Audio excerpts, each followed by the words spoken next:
basura ka lang sa bahay na ito. Dumagundong ang boses ni Anton habang hila-hila si Maya palabas sa gitna ng malakas na unos. Habang ang asawa ay nagpapakasasa sa bisig ng kabit ang buntis na si Maya, ay itinapon sa putikan na parang basahang marumi. Ngunit ang bawat patak ng ulan ay magsisilbing saksi sa kanyang muling pagbangon. Sino nga ba ang tunay na may-ari ng imperyong kanilang kinatatayuan? Kaya mo bang harapin ang bagsik ng isang pusong pinagtaksilan? Wala kang kwentang asawa, Maya. Isang pabigat na walang dinalang anuman sa pamilyang ito, kundi ang iyong kahirapan at kamalasan. Ang mga salitang yun ni Anton ay tila mga laseta na humiwa sa katahimikan ng gabi. Nakatayo si Maya sa pintuan ng silid kainan, suot ang kanyang kupas na apron na may bahid pa ng harina. Sa kanyang mga kamay ay maingat niyang hawak ang isang espesyal na kare-kare, ang paboritong putahe ni Anton, na 3 oras niyang masuyong niluto para sa kanilang 3 anibersaryo ng kasal. Ang bango ng mani at bagoong na pumupuno sa silid ay kabaligtaran ng pait na lumalabas sa bibig ng lalaking pinangakuan niya ng habambuhay. Dahan-dahang lumuwag ang hawak ni Maya sa bandehada.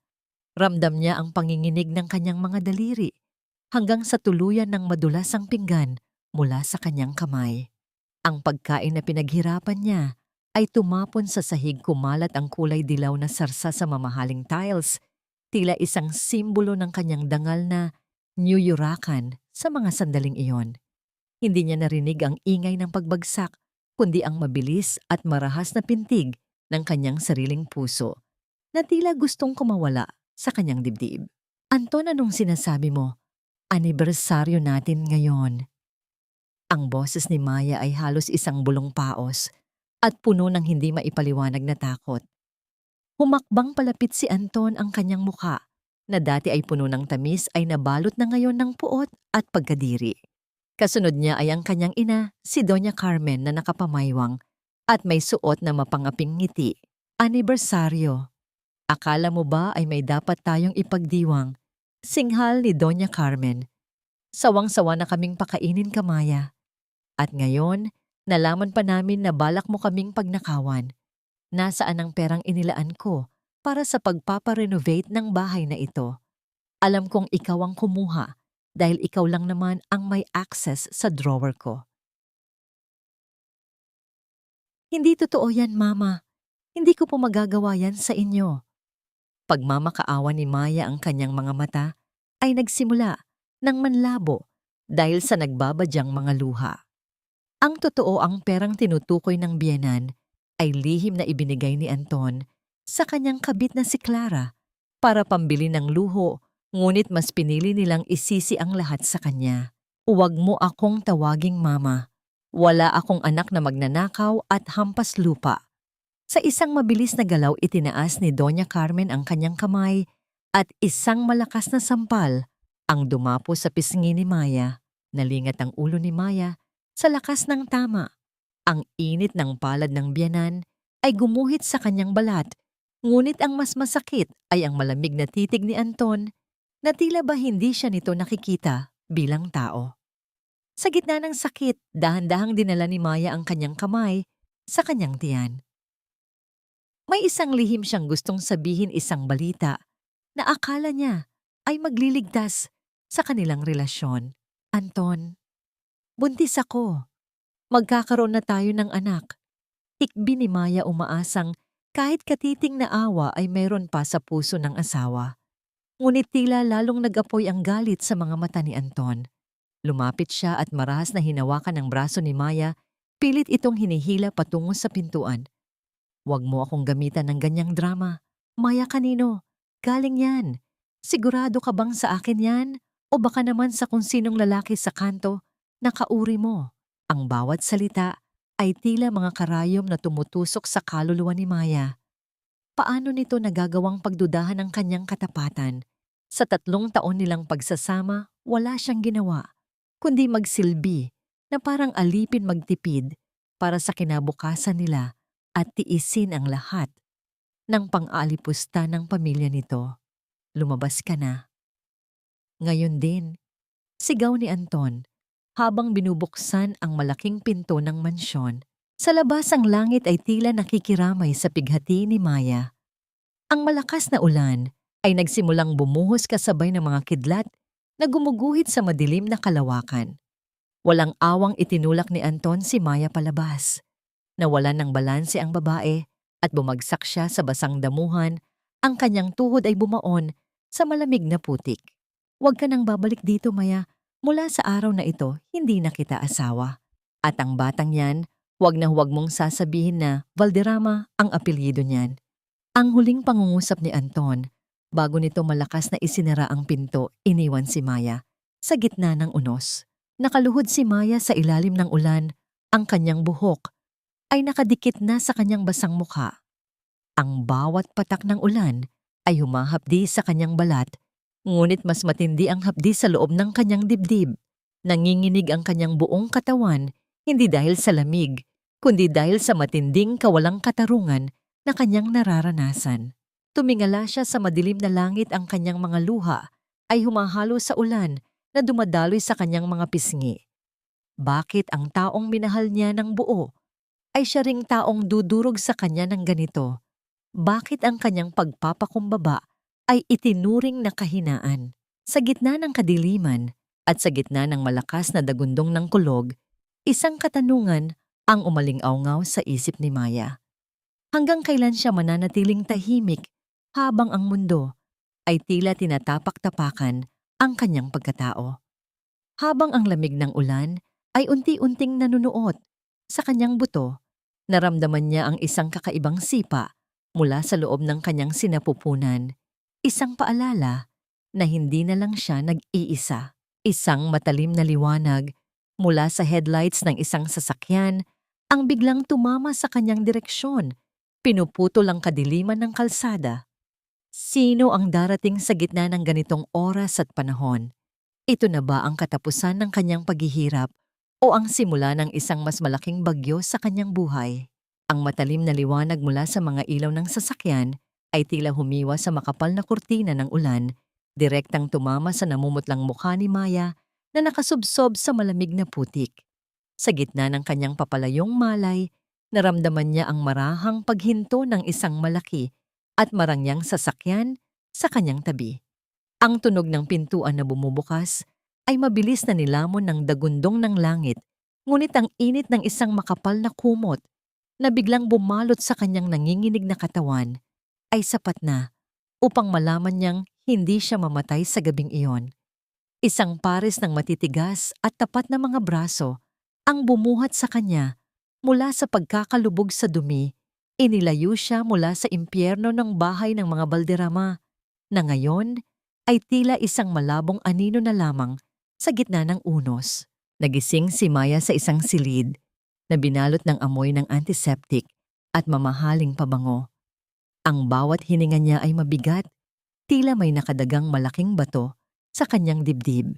Sa kanyang paningin, ang puting kisame ay dahan-dahang luminaw kasabay ng marahang pag-ugoy ng mga kurtinang gawa sa seda. Hindi ito ang maliit at madilim na silid na nakasanayan niya sa piling ni Anton. Ito ang dambuhalang mansyon na pilit niyang tinalikuran 5 taon na ang nakalilipas sa ngalan ng isang huwad na pag-ibig. "Gising ka na, anak." Ang boses na yon ay galing sa isang lalaking nakaupo sa tabi ng kanyang kama. Lumingon si Maya at nakita ang kanyang ama, si Don Roberto de la Merced. Ang dating matikas na tindig ng kanyang ama ay tila bahagyang nayuko ng bigat ng nagdaang mga taon. Ang kanyang mga mata na dati ay puno ng awtoridad ay ngayon ay nanunubig sa labis na pagsisisi. Hinawakan ni Don Roberto ang kamay ng kanyang anak, ang kanyang mga daliri ay dahan-dahang humaplos sa mga pasa at gasgas sa braso ni Maya na tila babawat sugat doon ay isang sampal sa kanyang sariling dangal. "Daddy." Isang paos na tinig ang lumabas sa tuyong lalamunan ni Maya.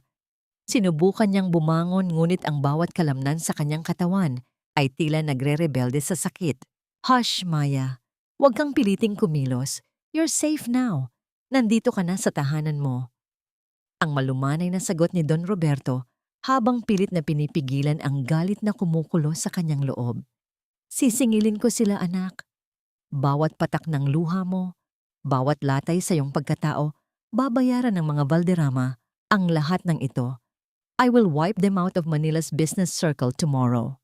Umiling ng dahan-dahan si Maya. Ang kanyang mga mata ay nanatiling nakatitig sa kawalan, inaalala ang bawat pag-aalipusta ni Doña Carmen at ang huling malamig na tingin ni Anton. Ang sakit ay hindi na lamang pisikal. Ito ay isang malalim na sugat sa kanyang espiritu na hindi kayang gamutin ng kahit anong yaman.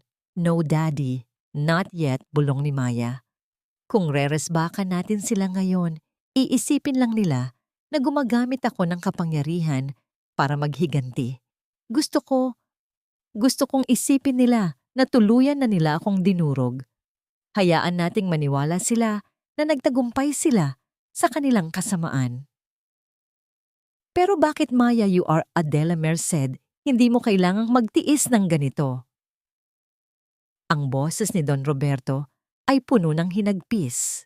I need to heal Daddy, not just for me but for my child.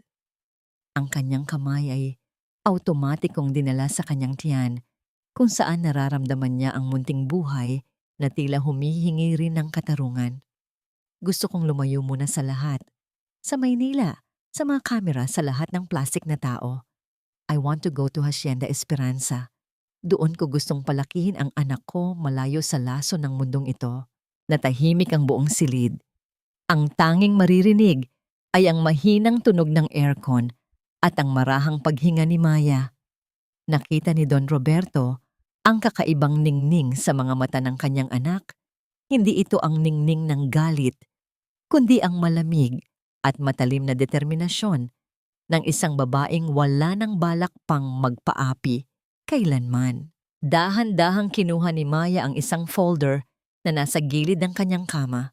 Sa loob nito ay ang mga papeles ng kasal na punong-puno ng mga alaala ng kanyang katangahan.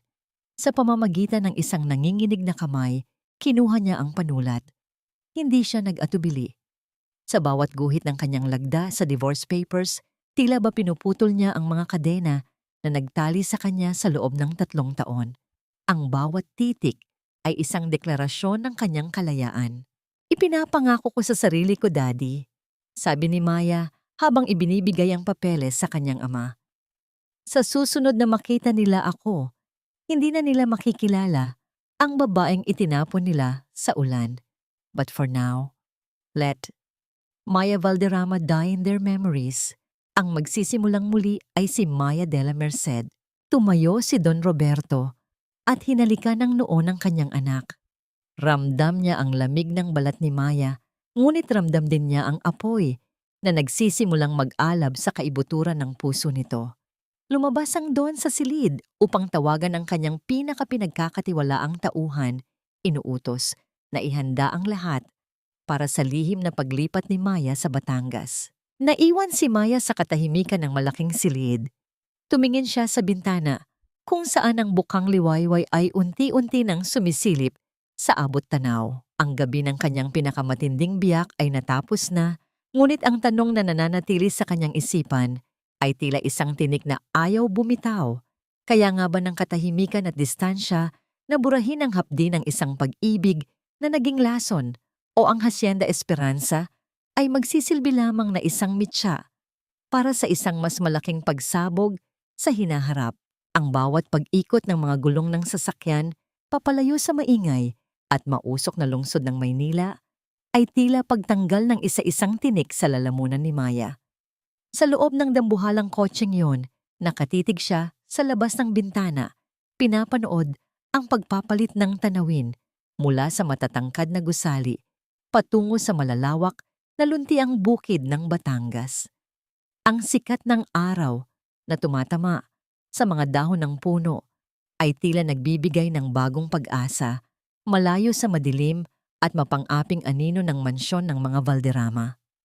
Sa kanyang kandungan, mahigpit niyang hawak ang isang maliit na bag na naglalaman ng iilang mahahalagang gamit habang ang kanyang kabilang kamay ay patuloy na humahaplos sa kanyang tiyan na tila tinitiyak na ang munting buhay sa loob nito ay hindi na muling makakaramdam ng takot.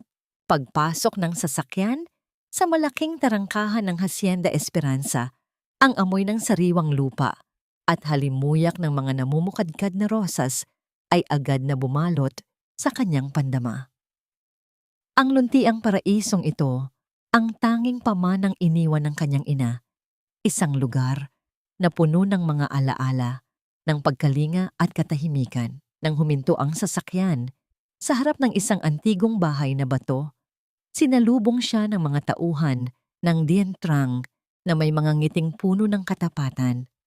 Wala ritong mapanghusgang mga mata, walang matatalim na salitang nagpaparamdam na siya ay isang pabigat. Welcome home, Senyorita Maya. Ang boses ni Nana Rosa, ang matandang tagapangalaga ng Dien Trang, ay puno ng emosyon habang ito ay lumalapit upang yakapin siya. Ang init ng yakap na yon ay nagpabagsak sa huling pader ng katatagan ni Maya. Doon sa ilalim ng lilim ng malalaking puno ng mangga ay muling dumaloy ang kanyang mga luha, hindi na dahil sa sakit, kundi dahil sa ginhawa ng pagiging ligtas. Sa kanyang unang hapon sa Dien Trang, dinala ni Nana Rosa si Maya sa gitna ng taniman ng mga rosas. Doon niya nakilala ang isang lalaking may mahinahon at seryosong mukha na abala sa pag-aayos ng mga kagamitang medikal sa isang maliit na trungko. Siya si Baxi Gabriel, ang doktor na nagpapatakbo sa maliit na klinika para sa mga manggagawa sa probinsya. Ang kanyang mga mata ay may lalim na tila nakakaunawa sa bawat dusa ng isang kaluluwa. Kailangan nating tiyakin na malakas kayong dalawa ng baby mo, Maya, ang sabi ni Gabriel habang sinusuri ang presyo ng kanyang dugo. Ang kanyang boses ay tila isang haplos ng malamig na hangin sa gitna ng mainit na tanghali. Dito sa Esperanza, ang tanging tungkulin mo lang ay huminga ng malalim at hayaang gumaling ang iyong puso. Leave the pain to the city. Nang hapong yon, habang nakatayo si Maya sa tabi ng isang malinaw na sapa na dumadaloy sa dulo ng Dien Trang, naalala niya ang kanyang kasal kay Anton. Naalala niya ang boses ni Doña Carmen na palaging bumubulong na wala siyang halaga. Dahan-dahan niyang hinubad ang kanyang singsing sa kasal, isang simpleng alahas na dati niyang itinuring na simbolo ng wagas na pag-ibig, ngunit ngayon ay isa na lamang paalala ng kanyang pagkakamali. Sa isang huling tingin na puno ng determinasyon, binitiwan niya ang singsing. Ang paglubog ng maliit na bakal sa tubig ay lumikha ng marahang pagalon sa ibabaw ng sapa, tila isang hudyat na ang kabanatang iyon ng kanyang buhay ay tuluyan ng naiwang nakaraan. I am free, Anton, bulong ni Maya sa hangin habang ang araw ay dahan-dahang lumulubog sa likod ng mga bundok. Samantala, sa isang malayong tanggapan sa Maynila, isang sulat mula sa isang hindi kilalang abogado ang nailapag sa mesa ni Anton Valderrama. Kalakip nito ay ang balitang ang kanyang asawa ay opisyal nang nawawala at wala nang balak pang bumalik. Habang binabasa ni Anton ang bawat salita, isang kakaibang bigat ang biglang dumapo sa kanyang dibdib na hindi niya maipaliwanag. Akala niya ay magiging masaya siya sa pagkawala ng pabigat sa kanyang buhay, ngunit ang katahimikan sa loob ng kanilang bahay ay tila nagsisimulang sumigaw ng isang katotohanang hindi niya gustong tanggapin. Habang ang gabi ay bumabalot sa Hacienda Esperanza, nakaupo si Maya sa beranda, pinapanood ang mga alitap-tap na sumasayaw sa dilim. Ang katahimikan ng gabi ay hindi na nakakatakot, kundi isang musika ng kapayapaan. Ngunit sa kabila ng lahat, isang katanungan ang pilit na kumakatok sa kanyang isipan habang tinitingnan ang dambuhalang pintuan ng klinika ni Gabriel. Sapat na nga ba ang layo ng Batangas para takasan ang mga multo ng kahapon, o ang tunay na laban ay nagsisimula pa lamang sa oras na matuklasan ng mga Valderrama ang kayamanang kanilang itinapon? Ang kapayapaan sa Hacienda Esperanza ay isang bisig na yumayakap sa kaluluwa ni Maya tuwing umaga, ngunit ang mga gabi ay nananatiling isang madilim na teritoryo. kung saan ang mga multo ng kahapon ay malayang naglalaro. Isang gabi, sa gitna ng kanyang mahimbing na pagtulog, bumalik ang bangungot. Naramdaman niyang muli ang lamig ng ulan, ang gaspang ng putik sa kanyang balat, at ang nakakabinging boses ni Anton na paulit-ulit na nagsasabing isa siyang walang kwentang basura. Sa kanyang panaginip, siya ay nahuhulog sa isang madilim na bangin na walang katapusan habang ang tawa ni Doña Carmen ay umaalingaw-ngaw sa paligid. Nagising si Maya na mabilis na humahabol sa kanyang hininga, ang kanyang noo ay nababasa ng malamig na pawis. Bumangon siya at naupo sa gilid ng kama. Ang kanyang mga kamay ay nanginginig habang yakap-yakap ang sarili. Ang katahimikan ng silid ay tila nagpapalakas sa mga bulong ng takot sa kanyang isipan. Kinabukasan, habang naglalakad siya sa hardin ng mga rosas, nakita niya si Dr. Gabriel na nag-iinspeksyon ng mga bagong tanim. Ang mukha ni Maya ay maputla at ang mga madilim na bilog sa ilalim ng kanyang mga mata ay hindi nakatakas sa mapanuring tingin ng doktor. "Hindi ka ba nakatulog ng maayos?" Ang mahinahong tanong ni Gabriel habang iniaabot sa kanya ang isang sariwang pitas na rosas. Hindi nakasagot agad si Maya. Tinitigan niya ang perpektong hugis ng mga talulot ng bulaklak, tila ba doon niya hinahanap ang sagot. "Doc, minsan tinatanong ko ang sarili ko kung bakit ako naging ganito katanga. Bakit ako nagbulag-bulagan sa isang pag-ibig na halata namang peke?" Umupo sila sa isang bangkong bato sa ilalim ng isang puno ng akasya. "Hindi ka tanga, Maya. Nagmahal ka lang ng lubos," sagot ni Gabriel. "Tell me, ano ang nakita mo kay Anton nung una?" Napabuntong hininga si Maya. Tila isang matalim na larawan bumalik sa kanyang alaala. Ang isang hapong hindi niya malilimutan. Ito ay noong panahong nagpapanggap siyang isang ordinaryong empleyado sa isa sa mga kumpanya ng kanyang ama. He was simple, or so I thought. Hindi siya katulad ng ibang lalaki na material na bagay agad ang habol. He seemed kind. Sabi niya ang pangarap lang niya ay isang maliit na bahay, isang masayang pamilya. At ako, naniwala ako, Doc. I craved that simple life so much that I was willing to turn my back on everything. Sa pagbabalik tanaw, naaalala rin niya ang isang araw kung kailan siya ay may mataas na lagnat. Mabigat ang kanyang ulo at nanlalambot ang buong katawan. Pinilit niyang magpahinga sa kanyang silid, ngunit malakas na binuksan ni Doña Carmen ang pinto. Dala ang isang malaking bunton ng mga damit na kailangan niyang labhan. "Anong akala mo sa sarili mo, Reyna? Hindi ka pwedeng magkasakit. Sino ang mag-aasikaso sa amin?" Ang bawat salita ng biyenan ay tila isang batong ipinupukpok sa kanyang sentido, ngunit wala siyang nagawa kundi ang bumangon at sundin ang utos nito, habang si Anton ay nagkibit-balikat lamang na parang walang nakita. Ang pag-ibig ay hindi dapat nagiging dahilan para yurakan mo ang iyong sarili. "Maya digumbe." Sabi ni Gabriel, ang kanyang boses ay puno ng simpatiya. "Ang sakit na nararamdaman mo ngayon ay hindi dahil sa pagkawala niya. It's the pain of losing yourself in the process. Pero hindi pa huli ang lahat. You have a reason to fight back to rebuild yourself. Hawakan mo yan." Itinuro ni Gabriel ang tiyan ni Maya. "Live for your child. Maging malakas ka para sa kanya." Tila may kung anong enerhiya ang dumaloy sa katawan ni Maya mula sa mga salita ng doktor. Sa unang pagkakataon, hindi niya nakita ang kanyang pagbubuntis bilang isang simbolo ng kanyang kabiguan, kundi bilang isang biyaya, isang bagong simula. Nang gabing iyon, habang nakahiga siya sa kama, dahan-dahan niyang inilagay ang kanyang palad sa kanyang tiyan.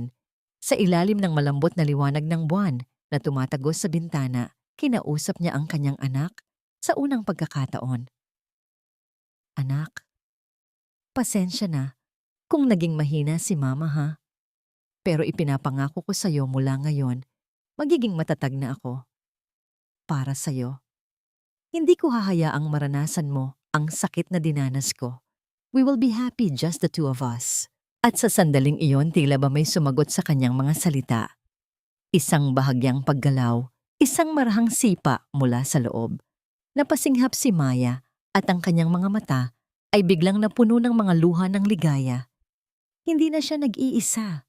May isang maliit na anghel na nakikinig at nagbibigay sa kanya ng lakas. Ngunit sa parehong sandali, sa isang marangyang bahay sa Maynila, si Doña Carmen ay may kausap sa telepono. Ang kanyang boses ay mahina, ngunit puno ng kasakiman. Siguraduhin mong mahahanap mo lahat ng impormasyon tungkol sa namatay na ina ni Maya. May kutob ako na may inilihim siyang malaking pera sa bangko na hindi alam ng mga de la Merced. Kung totoo, ang hinala ko atin na ang huling halakhak. Ang mansyon ng mga Valderrama ay binalot sa isang artificial na kislap na pilit itinatago ang unti-unti nitong pagkabulok. Ang mga ilaw mula sa mamahaling chandelier ay sumasayaw sa mga dingding nagbibigay liwanag sa mga pekeng ngiti at paanyayang pagbati ng mga panauhin. Ito ang gabi ng engagement party ni na Anton at Clara, isang selebrasyong isinagawa hindi dahil sa pag-ibig, kundi dahil sa pangangailangang magpakita sa alta sosyedad na ang kanilang pamilya ay nananatiling matatag. Nakatayo si Anton sa gitna ng bulwagan, ang kanyang mamahaling suit ay tila isang baluting pilit na nagtatago sa kanyang lumalaking kaba. Sa kanyang tabi si Clara ay parang isang manikang kumikinang, ang kanyang katawan ay nababalot sa isang damit na mas mahal pa sa sahod ng 10 ordinaryong manggagawa.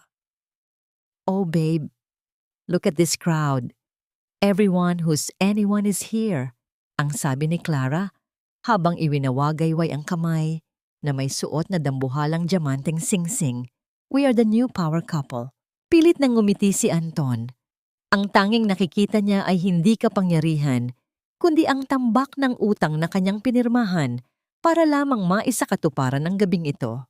Sa isang sulok si Doña Carmen ay ang reyna ng gabi.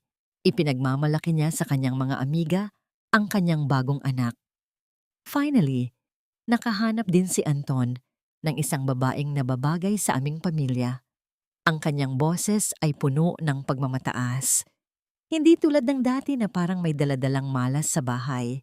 Ngayong wala na siya tingnan ninyo, mas lalong gumaganda ang aming buhay. Ngunit sa likod ng mga papuri at masasarap na pagkain ang mga haligi ng imperyo ng mga Valderrama ay nagsisimula ng gumuho. Habang abala ang lahat sa pagdiriwang, dahan-dahang lumayo si Anton upang sagutin ang isang tawag mula sa kanyang operations manager. Sir, pasensya na po sa abala, pero bumagsak po ulit ang main server natin. Ang boses sa kabilang linya ay puno ng pag-aalala. Hindi po namin ma-access ang system. Si Mamaya lang po ang may alam ng override codes para dito. Nanigasang pa nga ni Anton. Ang problemang ito ay paulit-ulit na nangyayari mula nang umalis si Maya. Si Maya na dati ay tahimik na inaayos ang lahat ng gusot sa kumpanya nang hindi man lang humihingi ng kapalit. Naramdaman niya ang pag-init ng kanyang ulo. Gawan niyo ng paraan, I don't care how, just fix it. Padabog niyang ibinaba ang telepono. Ang kanyang ugat sa leeg ay halos pumutok sa inis. Pagbalik niya sa party, sinalubong siya ni Clara na may hawak na 2 kopita ng champagne. Babe, what's wrong? You look stressed. Kalimutan mo muna ang trabaho. Sabi ko naman sa'yo, let's go to Paris next week. I need a vacation after all this party planning stress. Tumingin si Anton sa naglalakihang mga mata ni Clara, mga matang walang nakikita, kundi ang kislap ng karangyaan. Paano niya sasabihin dito na ang perang pambili ng tiket papuntang Paris ay ang perang kailangan niya para isalba ang kanyang nalulunod na kumpanya? Sa unang pagkakataon, isang malamig na katotohanan ang tumampal sa kanya. Si Clara ay isang magandang palamuti, ngunit si Maya ang pundasyong tahimik na nagpapatatag sa lahat. Nang matapos ang party at umalis na ang mga bisita, ang mansyon ay naiwang magulo at marumi. Naupo si Doña Carmen sa kanyang paboritong silya, pagod at masakit ang mga paa. Naramdaman niya ang panunuyo ng kanyang lalamunan at automatiko niyang ibinuka ang kanyang bibig. Maya, dalhan mo ako ng tubig. Ngunit ang pangalan ay hindi lumabas. Nanatili itong nakabara sa kanyang lalamunan. Doon niya napagtanto. Tumingin siya sa paligid sa mga basag na baso, sa sahig sa mga tirang pagkain sa mesa sa kalat, na hindi niya alam kung paano lilinisin. Walang Maya na tahimik na mag-aayos ng lahat. Walang Maya na maghahain ng mainit na tsaa para sa kanya.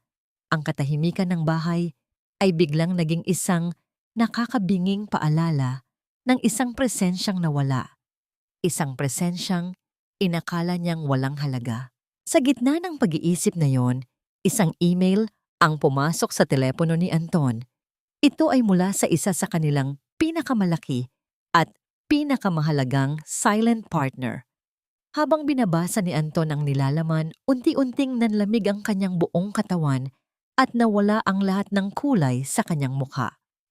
Ang sulat ay isang formal na abiso, binabawi ng naturang investor ang lahat ng kanilang puhunan at pinapabayaran ang lahat ng utang nito sa kumpanya sa lalong madaling panahon.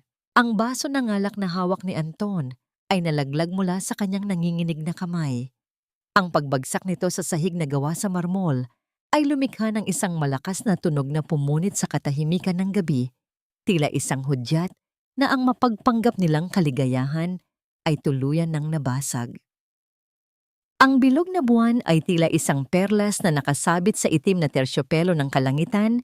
Ang liwanag nito ay nagpipinta ng pilak sa bawat dahon at bulaklak sa Hacienda Esperanza. Sa loob ng kanyang silid, nakatayo si Maya sa tabi ng bintana, hinahaplos ang kanyang malaking tiyan habang pinapanood ang katahimikan sa labas. Ngunit sa gitna ng kapayapaan, isang matalim na kirot ang biglang gumuhit mula sa kanyang likuran hanggang sa kanyang sinapupunan. Napakapit siya ng mahigpit sa pasamano, ang kanyang paghinga ay biglang bumilis at bumigat. Ito na ang simula. Ang balita ng pagsisimula ng kanyang pagle-labor ay mabilis na kumalat sa buong Dien Trang na lumikha ng isang alon ng pag-aalala at pananabik. Si Nana Rosa ay nagmamadaling nagpakulo ng tubig, ang kanyang mga labi ay bumubulong ng mga dasal. Ang ibang mga manggagawa ay nagtitipon sa labas ng bahay na bato, ang kanilang mga mukha ay nababakasan ng sinserong pag-aalala para sa dalagang itinuring na nilang sariling pamilya. Sa loob ng malinis at simpleng silid na inihanda para sa panganganak, si Dr. Gabriel ay nanatiling kalmado. Ang bawat galaw niya ay tiyak at puno ng kumpiyansa. Kaya mo, Maya. Huminga ka lang ng malalim. Ang kanyang boses ay isang matatag na angkla sa gitna ng rumaragasang alon ng sakit na nararamdaman ni Maya. Bawat paghilab ay tila isang walang katapusang pagsubok. Ang bawat pag-iri ay nagbabalik sa kanyang alaala nang gabing itinapon siya sa ulan ng bawat masasakit na salitang ipinukol sa kanya. Ngunit sa pagkakataong ito, hindi siya nagpatalo sa sakit. Ginamit niya ang bawat hibla ng kanyang lakas, hindi mula sa galit, kundi mula sa isang nag-uumapaw na pagmamahal para sa nilalang na malapit nang dumating sa kanyang buhay. Ang mga butil ng pawis ay dumadaloy sa kanyang noo, humahalo sa mga luhang, hindi na dahil sa pighati, kundi dahil sa matinding pagsisikap. Isa pa, Maya. Malapit na. Ang boses ni Gabriel ay tila isang gabay sa gitna ng kadiliman. Sa isang huling makapangyarihang pag-iri, naramdaman ni Maya ang isang paglaya, isang pagkawala ng bigat na ilang buwan din niyang dinala. At pagkatapos, sa katahimikan ng gabi, isang malakas at matinis na iyak ang pumunit sa hangin. Ito ang pinakamagandang tunog na narinig ni Maya sa buong buhay niya. Ito ang tunog ng pag-asa. Ito ang tunog ng tagumpay. Dahan-dahang inilapag ni Gabriel ang isang maliit at mamasa-masang nilalang sa dibdib ni Maya. Ang lahat ng pagod at sakit ay biglang naglaho. Tinitigan niya ang munting mukha ng kanyang anak, ang maliliit na mga daliri nito, ang perpektong hugis ng bibig nito na patuloy sa pag-iyak. Isang anghel, ang kanyang anghel. Congratulations, Maya. You have a beautiful baby girl. sabi ni Gabriel, ang kanyang mga mata ay kumikinang sa tuwa. Diwa, bulong ni Maya habang hinahaplos ang malambot na pisngi ng kanyang anak. Ang pangalan mo ay Diwa dahil ikaw ang kaluluwa ng buhay ko. Sa sandaling iyon, ang maliit na kamay ni Diwa ay dahan-dahang nagbukas at hinawakan ng mahigpit ang hintuturo ni Maya. Isang munting hawak, ngunit para kay Maya ito ang pinakamatibay na pangako sa buong mundo. Itinaas niya ang kanyang tingin kay Gabriel, ang kanyang mga mata ay puno ng pasasalamat at isang bagong uri ng katatagan. Ipinapangako niya sa kanyang sarili na habang buhay siya, walang sinuman ang muling makakapanakit o makakayurak sa kanilang dalawa. Ngunit habang ang isang bagong buhay ay isinisilang sa gitna ng kapayapaan sa Batangas, isang lihim na pag-uusap ang nagaganap sa loob ng marangyang opisina ni Don Roberto sa Maynila. Isang tawag ang kanyang natanggap mula sa isang pribadong investigador na matagal na niyang inatasan. Don Roberto, sir, ang boses sa kabilang linya ay seryoso. May kumpirmasyon na po ako. Isinasangla ngayon ng pamilya Valderrama ang mga alahas na pamana ng yumaong asawa ninyo kay Maya. It seems they are desperate for cash. Ano po ang gusto ninyong gawin ko? Isang malamig at mapanganib na katahimikan ang namagitan bago sumagot ang Don. Lumipas ang 4 na taon na tila isang mabilis na pag-agos ng tubig sa sapa ng Hacienda Esperanza.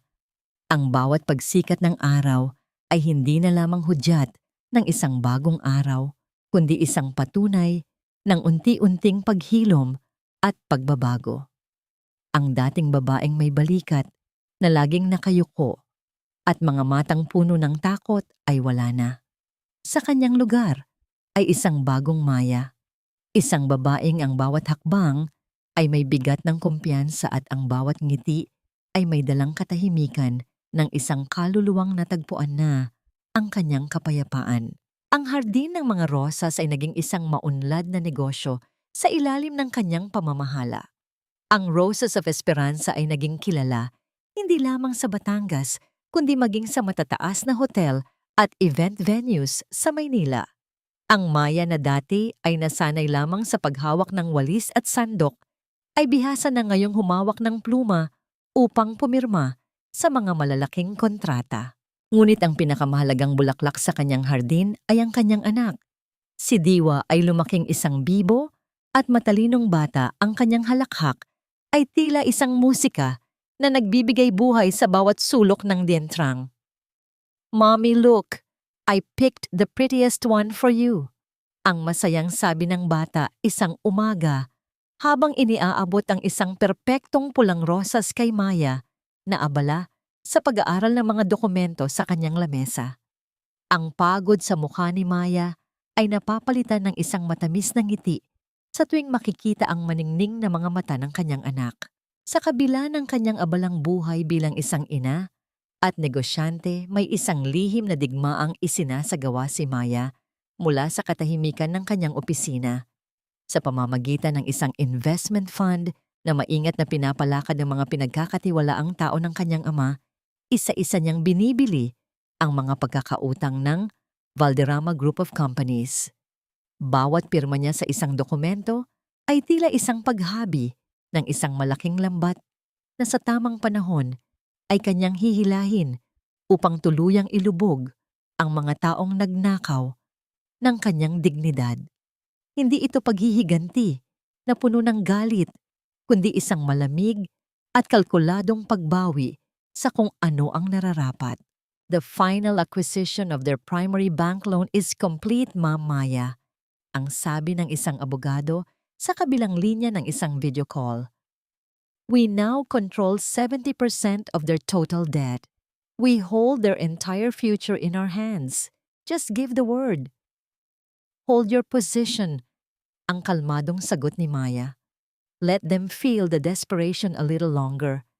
Hayaan nating sila mismo ang maghukay ng sarili nilang libingan. Sa 4 na taong yon, si Dr. Gabriel ay naging isang matatag na presensya sa kanilang buhay. Naging sandalan siya ni Maya sa mga panahong dinadalaw pa rin siya ng mga anino ng nakaraan at naging isang mapagmahal na Tito Doc para kay Diwa. Ang kanilang ugnayan ay isang tahimik na ilog, malalim malinaw at walang halong pagkukunwari. Isang hapon habang abala si Maya sa paghahanda para sa kanyang nalalapit na pagbabalik sa Maynila, lumapit si Diwa dala ang isang papel. Ito ay isang drawing na ginawa niya sa eskwela. "Mommy, this is our Amelie," sabi ng bata. Sa drawing may 3 figura na magkakahawak kamay, isang babae, isang maliit na bata, at isang lalaking nakaunipormeng puti ng doktor.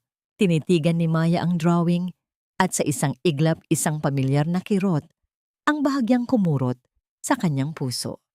Masaya siya ngunit ang larawang iyon ay isang paalala rin ng isang pamilyang hindi naging buo ng isang ama na hindi kailanman magiging karapat-dapat.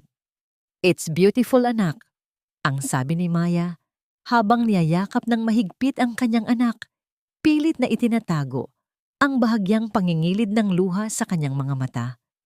Nang gabing iyon matapos niyang ihatid si Diwa sa tulugan, lumabas si Gabriel mula sa kanyang klinika at nakita si Maya na nakatayo sa ilalim ng kalangitan na puno ng mga bituin. Lumapit ang doktor, ang kanyang mukha ay seryoso. "Handa ka na ba talagang bumalik Manila? It's a different jungle." "I am not the same woman who left it, Gabriel," ang matatag na sagot ni Maya. Panahon na para harapin sila. Panahon na para ipakita sa kanila ang halaga ng isang babaeng kanilang minaliit. Habang nakatalikod si Maya na tinatanaw ang malayong mga ilaw ng kabayanan, palihim na kinuha ni Gabriel ang kanyang telepono at pinindot ang isang numerong matagal nang nasa kanyang listahan. Nang may sumagot sa kabilang linya ang kanyang boses, ay nagbago, naging formal at puno ng paggalang. "Don Roberto," ang sabi niya sa mahinang boses. "Oo, handa na siya. Sa tingin ko, panahon na para malaman ng lahat ang katotohanan. Ang maluhong pamumuhay ng mga Valderrama ay isang bahay na gawa sa baraha at ang bawat araw na lumilipas ay isang malakas na ihip ng hangin na nagbabantang gumuho rito. Ang bawat umaga ni Anton ay nagsisimula sa isang masakit na pagpulso sa kanyang sentido, hindi dahil sa hangover, kundi dahil sa tambak ng mga demand letters at disconnection notices na bumabati sa kanya sa lamesa.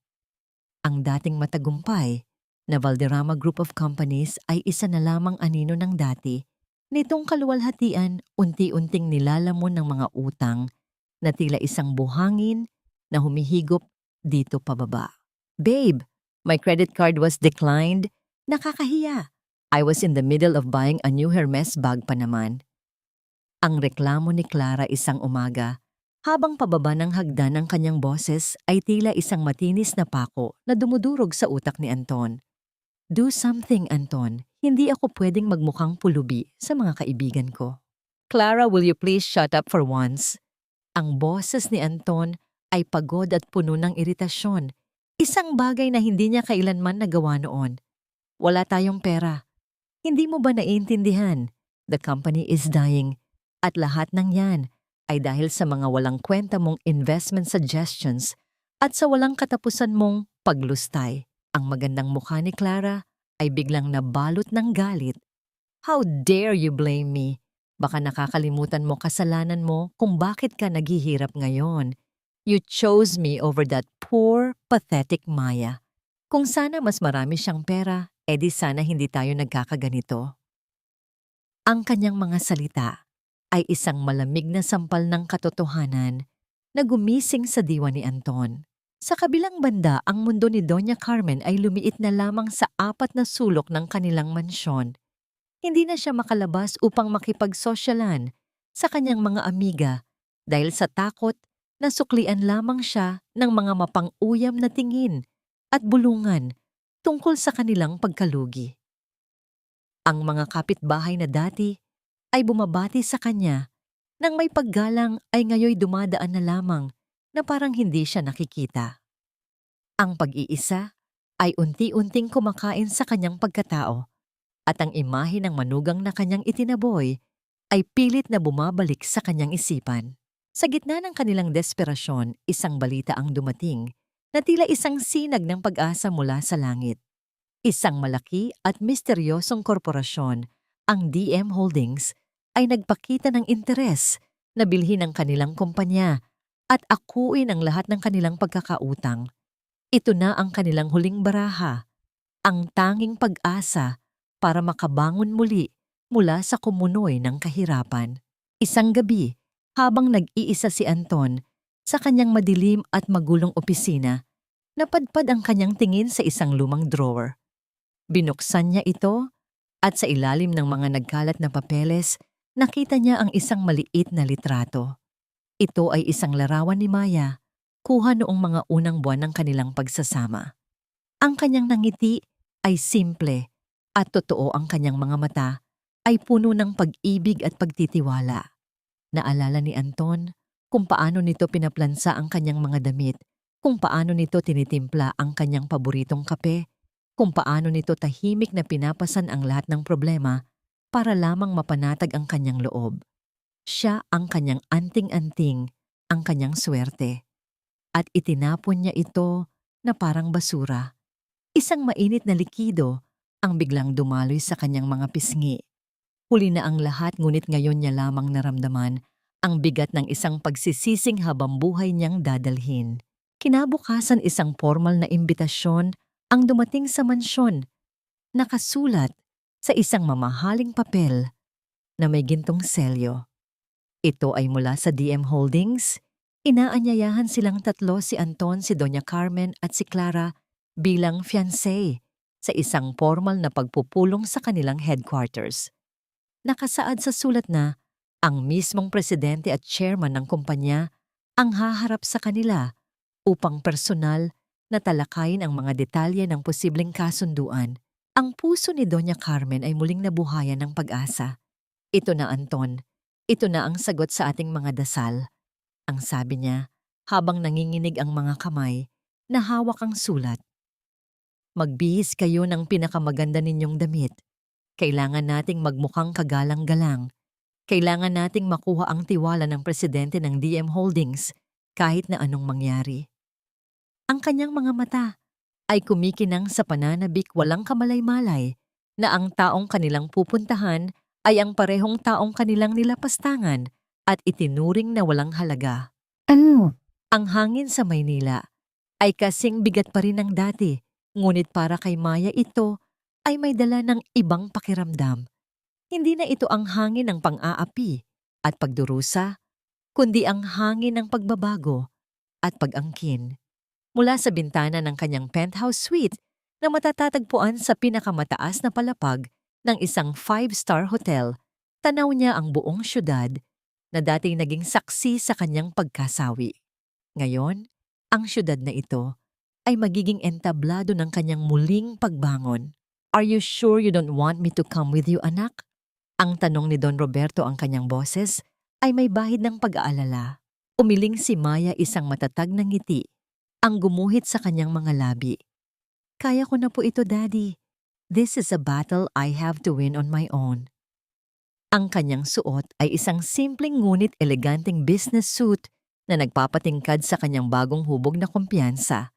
Ang kanyang buhok ay maayos na nakatali at ang kanyang mukha ay may magaang kolorete na nagtatago sa anumang bakas ng kahinaan. Bago ang nakatakdang pulong sa mga Valderrama, dumalo si Maya sa isang charity ball. Nakasuot ng isang itim na maskara na tumatakip sa kalahati ng kanyang mukha. Malaya siyang nakihalubilo sa mga makapangyarihang tao. Sa lipunan, ipinakikilala ang sarili bilang kinatawan ng DM Holdings. Walang sino man ang nakakilala sa kanya. Para sa kanila, siya ay isang bagong manlalaro sa mundo ng negosyo, isang babaeng may misteryoso, ngunit hindi maikakailang aura ng kapangyarihan. Habang palabas siya ng hotel, mula sa bintana ng kanyang sasakyan, isang eksena ang pumukaw sa kanyang pansin sa kabilang kalsada. Sa ilalim ng isang nagkukurap-kurap na ilaw ng poste, nakita niya sina Anton at Clara na nagtatalo. Si Anton ay mukhang gusgusin ang dati mamahaling damit ay lukot na at ang kanyang buhok ay magulo. Si Clara naman, kahit nakabihis pa rin ng magara, ay halatang pilit na lamang pinangangatawanan ang kanyang imahe. Ang kanilang mga galaw ay puno ng galit at paninisi. Napahinto ang paghinga ni Maya. 4 na taon na ang nakalipas, ngunit ang imahe ng 2 taong iyon ay nakaukit pa rin sa kanyang alaala. Ngunit habang tinititigan niya sila, isang kakaibang damdamin ang kanyang naramdaman. Hindi galit, hindi sakit, kundi awa. Para silang 2 nalulunod na pilit hinihila ang isa't isa pababa. Let's go! Ang mahinang utos niya sa kanyang driver, inaalis ang kanyang tingin mula sa malungkot na palabas sa kalsada. Pagdating niya sa gusali ng DM Holdings, isang toreng gawa sa salamin at bakal na sumisimbolo sa kapangyarihan, dumiretso siya sa pinakamataas na palapag. Ang kanyang opisina ay malawak at minimalist. Ang dingding na gawa sa salamin ay nagbibigay ng walang kapantay na tanawin ng buong syudad. Naupo siya sa kanyang malaking silyang gawa sa katad at huminga ng malalim. Ang bawat sulok ng silid na ito ay isang testamento sa kanyang paglalakbay mula sa sahig na putikan hanggang sa trono ng isang reyna. Tiningnan niya ang kanyang refleksyon sa salamin ng bintana. Ang babaeng nakatingin pabalik sa kanya ay hindi na ang babaeng umiiyak sa ilalim ng ulan. Ang kanyang mga mata ay hindi na puno ng luha, kundi ng determinasyon. Ang kanyang mga balikat ay hindi na nakayuko, kundi tuwid at handang pasanin ang anumang hamon. Huminga siya ng malalim at sinabi sa kanyang sarili, ang babaeng iyon ay matagal nang namatay sa gabing iyon ng malakas na ulan. Ang tanging natitira ay si Maya de la Merced, ang tagapagmana ang inaang reyna na handa ng bawiin ang kanyang kaharian. Isang marahang katok sa pinto ang pumutol sa kanyang pag-iisip. Pumasok ang kanyang sekretarya. Ma'am, they're here. Nasa conference room na po sila. Tumango si Maya. Ito na ang sandaling 4 na taon niyang hinintay. Hindi ito magiging isang maingay na komprontasyon. Ito ay magiging isang tahimik na paghatol. Tumayo siya, inayos ang kanyang damit at dahan-dahang naglakad patungo sa silid kung saan naghihintay ang kanyang nakaraan. Handa na itong harapin at tuluyang isara ang pinto nito magpakailanman. Ngunit sa kanyang isipan, isang tanong ang nananatili. Sa oras na makita niya muli ang mukha ng lalaking minsan niyang minahal, mananaig ba ang reyna o muling mararamdaman ng puso ang kirot ng isang sugat na akala niya ay naghilom na? Yes. Ang silid pulungan ng DM Holdings ay nababalot ng isang uri ng katahimikan na tila ba sumasakal sa sinumang na naroroon. Ang mga dingding na gawa sa makapal na salamin ay nagbibigay ng tanawin ng malawak na kalangitan ng Maynila. Ngunit para sa mga Valderrama, ang silid na ito ay tila isang napakaliit na hawla. Nakaupo si Anton sa dulo ng mahabang lamesang gawa sa madilim na kahoy. Ang kanyang mga palad ay basa ng pawis at ang kanyang mga binti ay hindi tumitigil sa pag-alon dahil sa matinding kaba. Sa kanyang tabi si Doña Carmen ay pilit na itinatayo ang kanyang likod, hinahawakan ng mahigpit ang kanyang mamahaling bag na tila ba ito ang huling piraso ng kanyang dangal kahit na ang kanyang mga daliri ay kapansin-pansing nanginginig. Si Clara naman ay panandali ang tumitingin sa kanyang refleksyon sa screen ng kanyang patay na telepono, pilit na inaayos ang kanyang buhok na tila ba ang kagandahan ay sapat na upang bayaran ang kanilang dambuhalang utang. Bakit wala pa ang chairman, kanina pa tayo rito? Ang bulong ni Clara, ang kanyang boses ay puno ng pagkairita na pilit itinatago ang takot. Anton, make sure you talk to them properly. Our lifestyle depends on this. Tumahimik ka, Clara. Ang mariing sagot ni Anton, ang kanyang boses ay paos at mababa. Huwag kang mag-inarte ngayon. We are at their mercy. Ang pagbukas ng malaking pinto sa kabilang dulo ng silid ay nagpatigil sa kanilang pag-uusap. Ang tunog ng bawat hakbang sa makintab na sahig ay tila isang mabigat na pintig ng orasan na nagbibigay diwa sa kanilang paparating na hatol. Pumasok ang isang babae, ang kanyang tindig ay matuwid at puno ng awtoridad, suot ang isang puting business suit na tila ba nagbibigay ng sarili nitong liwanag. Hindi siya tumitingin sa kanila. Nang dumiretso sa dulo ng lamesa, ang kanyang mga mata ay nakatuon sa mga dokumentong hawak ng kanyang sekretarya. Dahan-dahang naupo ang babae sa malaking upuan ng chairman. Nang iangat niya ang kanyang mukha, tila ba huminto ang pag-ikot ng mundo para sa pamilya Valderrama. Ang hangin sa silid ay tila tuluyang nawala. Iniwan silang naghahabol ng hininga sa gitna ng isang katotohanang hindi nila kayang paniwalaan. Maya ang halos hindi marinig na sambit ni Anton. Ang kanyang mga mata ay halos lumabas sa kanyang bungo dahil sa gulat. Ang bag ni Doña Carmen ay nalaglag mula sa kanyang kandungan, bumagsak sa sahig nang walang pag-aalinlangan, ngunit hindi niya ito pinansin. Ang kanyang mga labi ay nangangatog, ang kanyang mukha na dati ay puno ng kapangyarihan ay ngayoy maputla pa sa abo. Ikaw, paanong naging ikaw? Tinitigan sila ni Maya, ang kanyang mga mata ay walang bakas ng galit kundi isang malamig at malalim na kawalan na mas nakakatakot pa sa anumang sigaw. Isang matamis at mapait na ngiti ang sumilay sa kanyang mga labi. Good morning, Valderrama family. I believe you are here to ask for my help. Maya, babe, is this some kind of joke? Ang nauutal na sabi ni Anton, sinubukang tumayo ngunit mabilis din siyang napaupo nang makita ang talim ng tingin ni Maya. Bakit hindi mo sinabi? We were looking for you. Akala namin kung ano nang nangyari sa'yo. Looking for me. Ang mahinahong tanong ni Maya, ang bawat salita ay tila isang patak ng yelo. O baka naman ang ibig mong sabihin ay hinintay ninyong mamatay ako sa ulan pagkatapos ninyo akong itapon na parang basura. Don't insult my intelligence, Anton. You didn't look for me. You celebrated my absence. Maya, please! Ang sabat ni Doña Carmen, ang kanyang boses, ay wala na ang dating talas, napalitan ng isang mapanlinlang na pagsusumamo. Family tayo, di ba? Alam mo naman na nagkamali lang kami noon. Mainit lang ang ulo ni Anton. Pero tingnan mo, heto ka na ngayon, napaka-successful. Siguro naman, bilang dating biyenan mo, mapapatawad mo kami at matutulungan mo ang kumpanya natin. Isang mahinang tawa ang lumabas sa lalamunan ni Maya, isang tawang walang katuwaan. Inabot niya ang isang makapal na folder at inilapag ito sa gitna ng lamesa. Let's talk business, shall we? Valderrama Group is insolvent. You owe the banks and private investors over 500 million pesos. At alam niyo ba kung sino ang may-ari ng lahat ng utang na yon ngayon?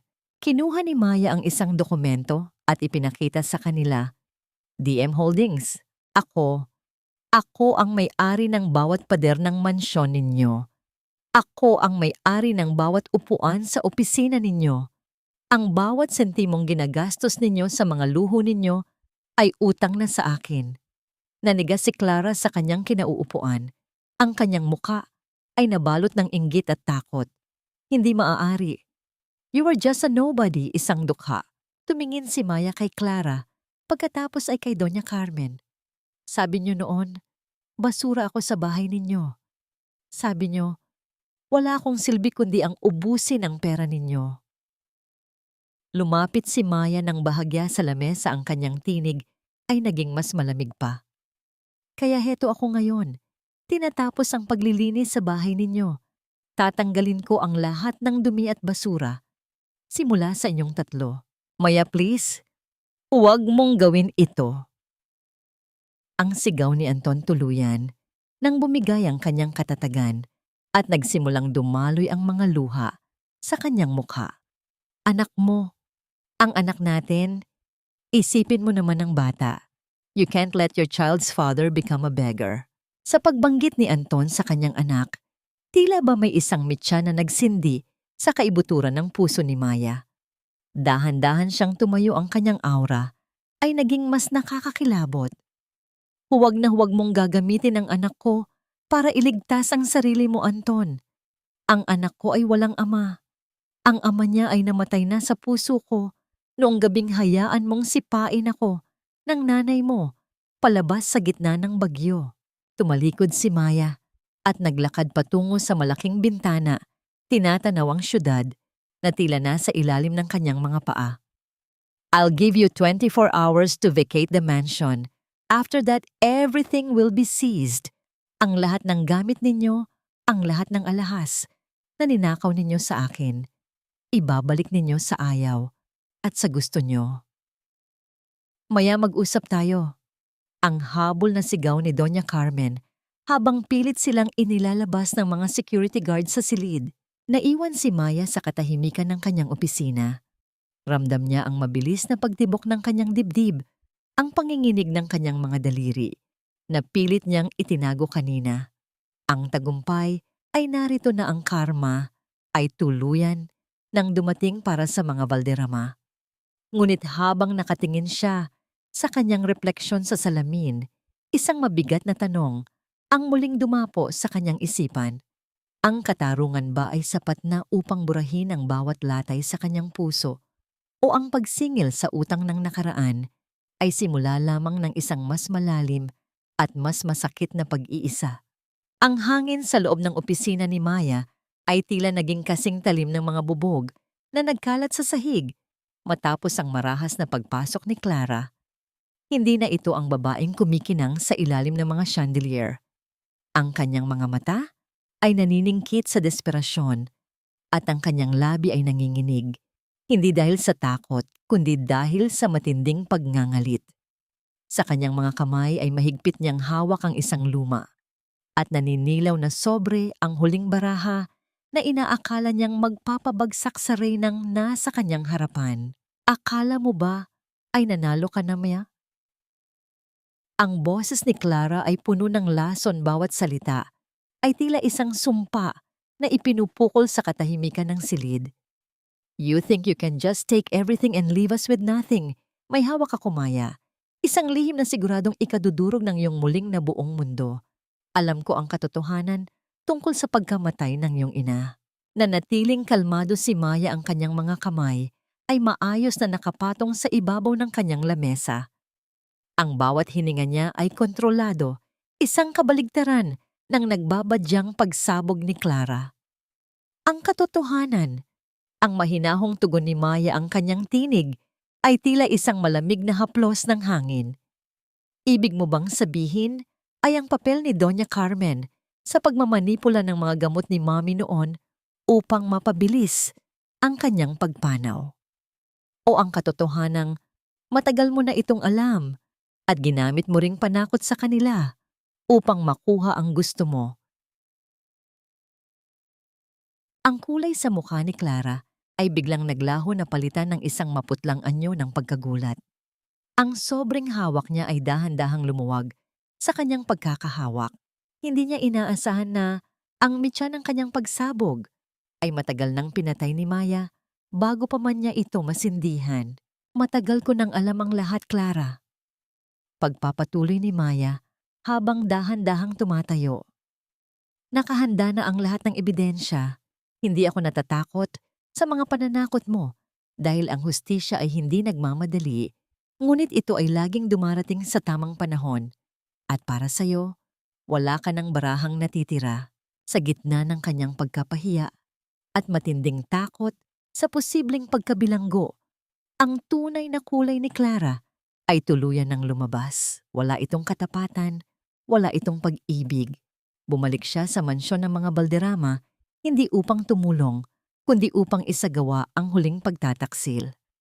Habang abala si Anton sa pakikipag-usap sa mga abogado at habang ang kanyang ina ay lugmok sa pighati sa itaas na palapag, dahan-dahang binuksan ni Clara ang lihim na vault sa silid ni Doña Carmen. Ang tunog ng mga alahas na nagbabanggaan habang mabilis niyang isinisilid ang mga ito sa kanyang bag ay tila isang mabilis na kumpas ng pagnanakaw. Kinuha niya ang lahat, ang mga huling, perang naitabi, ang mga relong ginto, at ang mga diamanteng pilit na itinago ng matanda. Nang matuklasan ni Anton ang pagtakas ni Clara ang katahimikan ng mansyon, ay napunit ng isang malalim at paos na sigaw ng paghihinagpis. Doon sa gitna ng malawak at maruming sala, napagtanto ni Anton ang dambuhalang pagkakamali ng kanyang buhay. Ipinagpalit niya ang isang brilyanteng handang magtiis sa dumi para sa isang makulay na plastik na wala palang ibang alam kundi ang magnakaw at mang-iwan sa oras ng kagipitan. Ang masakit na katotohanan ito ay naging huling hampas para kay Doña Carmen. Habang nakatingin sa walang lamang vault, ang kanyang katawan ay biglang nanigas. Ang kanyang mga mata ay nanatiling dilat ngunit nawalan ng kislap at ang kalahati ng kanyang mukha ay dahan-dahang nanghina. Ang matinding shock at kahihiyan ay nagdulot ng isang banayad na stroke na tuluyang nagpabagsak sa reyna ng kalupitan. Wala siyang magawa kundi ang tumingin sa kisame habang ang kanyang anak ay umiiyak sa kanyang paanan, isang anak na walang alam gawin kundi ang pagsisihan ang mga bagay na hindi na mababago. Makalipas ang ilang oras sa gitna ng dapit hapon, nakatayo si Maya sa harap ng puntod ng kanyang ina. Ang hangin ay malambot at may dalang amoy ng mga sariwang bulaklak. Hinaplos niya ang malamig na marmol ng lapida, isang pangako ang tahimik na namumutawi sa kanyang mga labi. Ang bawat latay ng nakaraan ay dahan-dahan nang naghihilom at ang katarungan ay sa wakas ay nakamit na sa paraang pinakapayapa. Tapos na, Mami. Bulong niya sa gitna ng katahimikan ng sementeryo. Makatutulog ka na ng mahimbing. Ngunit sa gitna ng kanyang pag-iisa, naramdaman ni Maya ang isang presensya sa kanyang likuran. Hindi ito ang amoy ni Gabriel at hindi rin ito ang mabigat na aura ni Anton. Ito ay isang pamilyar, ngunit matagal nang nawalang pakiramdam. Paglingon niya isang anino ng isang lalaking nakatayo. Sa malayo ang kanyang nakita, hawak ang isang bungkos ng puting bulaklak. Ang kanyang mga mata ay tila may dalang mga lihim na hindi pa nasasabi at ang kanyang pagtayo doon ay nagbigay ng isang bagong uri ng kaba sa puso ni Maya. Sino ang lalaking ito na tila may malalim ding ugnayan sa kanyang yumaong ina? At ano ang pakay nito sa oras na ang lahat ng bagyo ay akala niya'y lumipas na? Ang mga kamay na dati ay tanging paghawak lamang ng mamahaling baso ng alak, ang alam ay punong-puno na ngayon ng mga kalyo at sugat. Sa loob ng isang madilim at masikip na bodega sa gilid ng pantalan, abala si Anton sa pagbubuhat ng mabibigat na sako ng bigas. Ang bawat hakbang niya sa ilalim ng bigat ng kanyang pasan ay tila isang parusa na ipinapataw niya sa kanyang sariling katawan. Ang kanyang pawis ay dumadaloy sa kanyang mukha humahalo sa dumi at alikabok. Isang malayo at masakit na kabaligtaran mula sa buhay na dati niyang tinatamasa sa loob ng malamig na opisina. Ang kanyang tirahan ay isa na lamang maliit na barong-barong na gawa sa pinagtagpi-tagping yero at kahoy kung saan ang tanging kasama niya sa gabi ay ang malakas na pintig ng kanyang konsensya at ang malamig na simoy ng hangin na pumapasok sa mga siwang ng dingding. Isang umaga sa kabila ng kawalan ng sapat na pera, pinilit ni Anton na maglakbay patungong Batangas. Gamit ang kanyang huling natitirang sahod, sumakay siya sa bus patungong Hacienda Esperanza. Ang bawat kilometrong nilalakbay ng sasakyan ay nagpapabigat sa kanyang dibdib. Habang papalapit siya sa malawak na taniman ng mga rosas, ang bango ng mga bulaklak na dati ay hindi niya binibigyang pansin ay tila naging isang matalim na paalala ng babaeng kanyang winasak. Nakatayo si Anton sa harap ng malaking tarangkahan ng dintrang, ang kanyang hitsura ay tila isang pulubi sa gitna ng isang paraiso. Ang kanyang suot na t-shirt ay kupas na at ang kanyang mga sapatos ay butas-butas. Nang makita siya ng mga gwardiya, agad siyang hinarang ng mga ito. Anong kailangan mo rito? Ang tanong ng isang lalaking may malaking katawan, ang kanyang boses ay puno ng paghihinala. Gusto ko lang makita si Maya de la Merced. Ang pakiusap ni Anton ang kanyang boses ay nanginginig at puno ng pagsusumamo. Hindi siya pinayagang pumasok ngunit ang balita ng kanyang pagdating ay mabilis na nakarating sa loob ng bahay. Makalipas ang ilang minuto, dahan-dahang bumukas ang tarangkahan. Lumabas si Maya, suot ang isang simpleng puting bestido na lalong nagpadangal sa kanyang kagandahan. Sa kanyang tabi ay nakatayo si Gabriel, ang kanyang presensya ay tila isang matibay na bakod na nagpoprotekta kay Maya mula sa anumang panganib. Nang makita ni Anton si Maya, tila ba huminto ang mundo para sa kanya. Ang lahat ng mga salitang inihanda niya ay biglang naglaho. Napansin ni Maya ang malaking pagbabago sa pisikal na anyo ni Anton, ang pangangayayat nito, ang mga sugat sa kamay, at ang kawalan ng kislap sa mga mata. Isang malalim na buntong hininga ang kumawala sa dibdib ni Maya. Wala na ang galit, tanging isang malungkot na awa na lamang ang natitira. Maya. Ang unang salitang lumabas sa bibig ni Anton, kasabay ng pagbagsak niya sa kanyang mga tuhod sa gitna ng maalikabok na kalsada. Patawarin mo ako.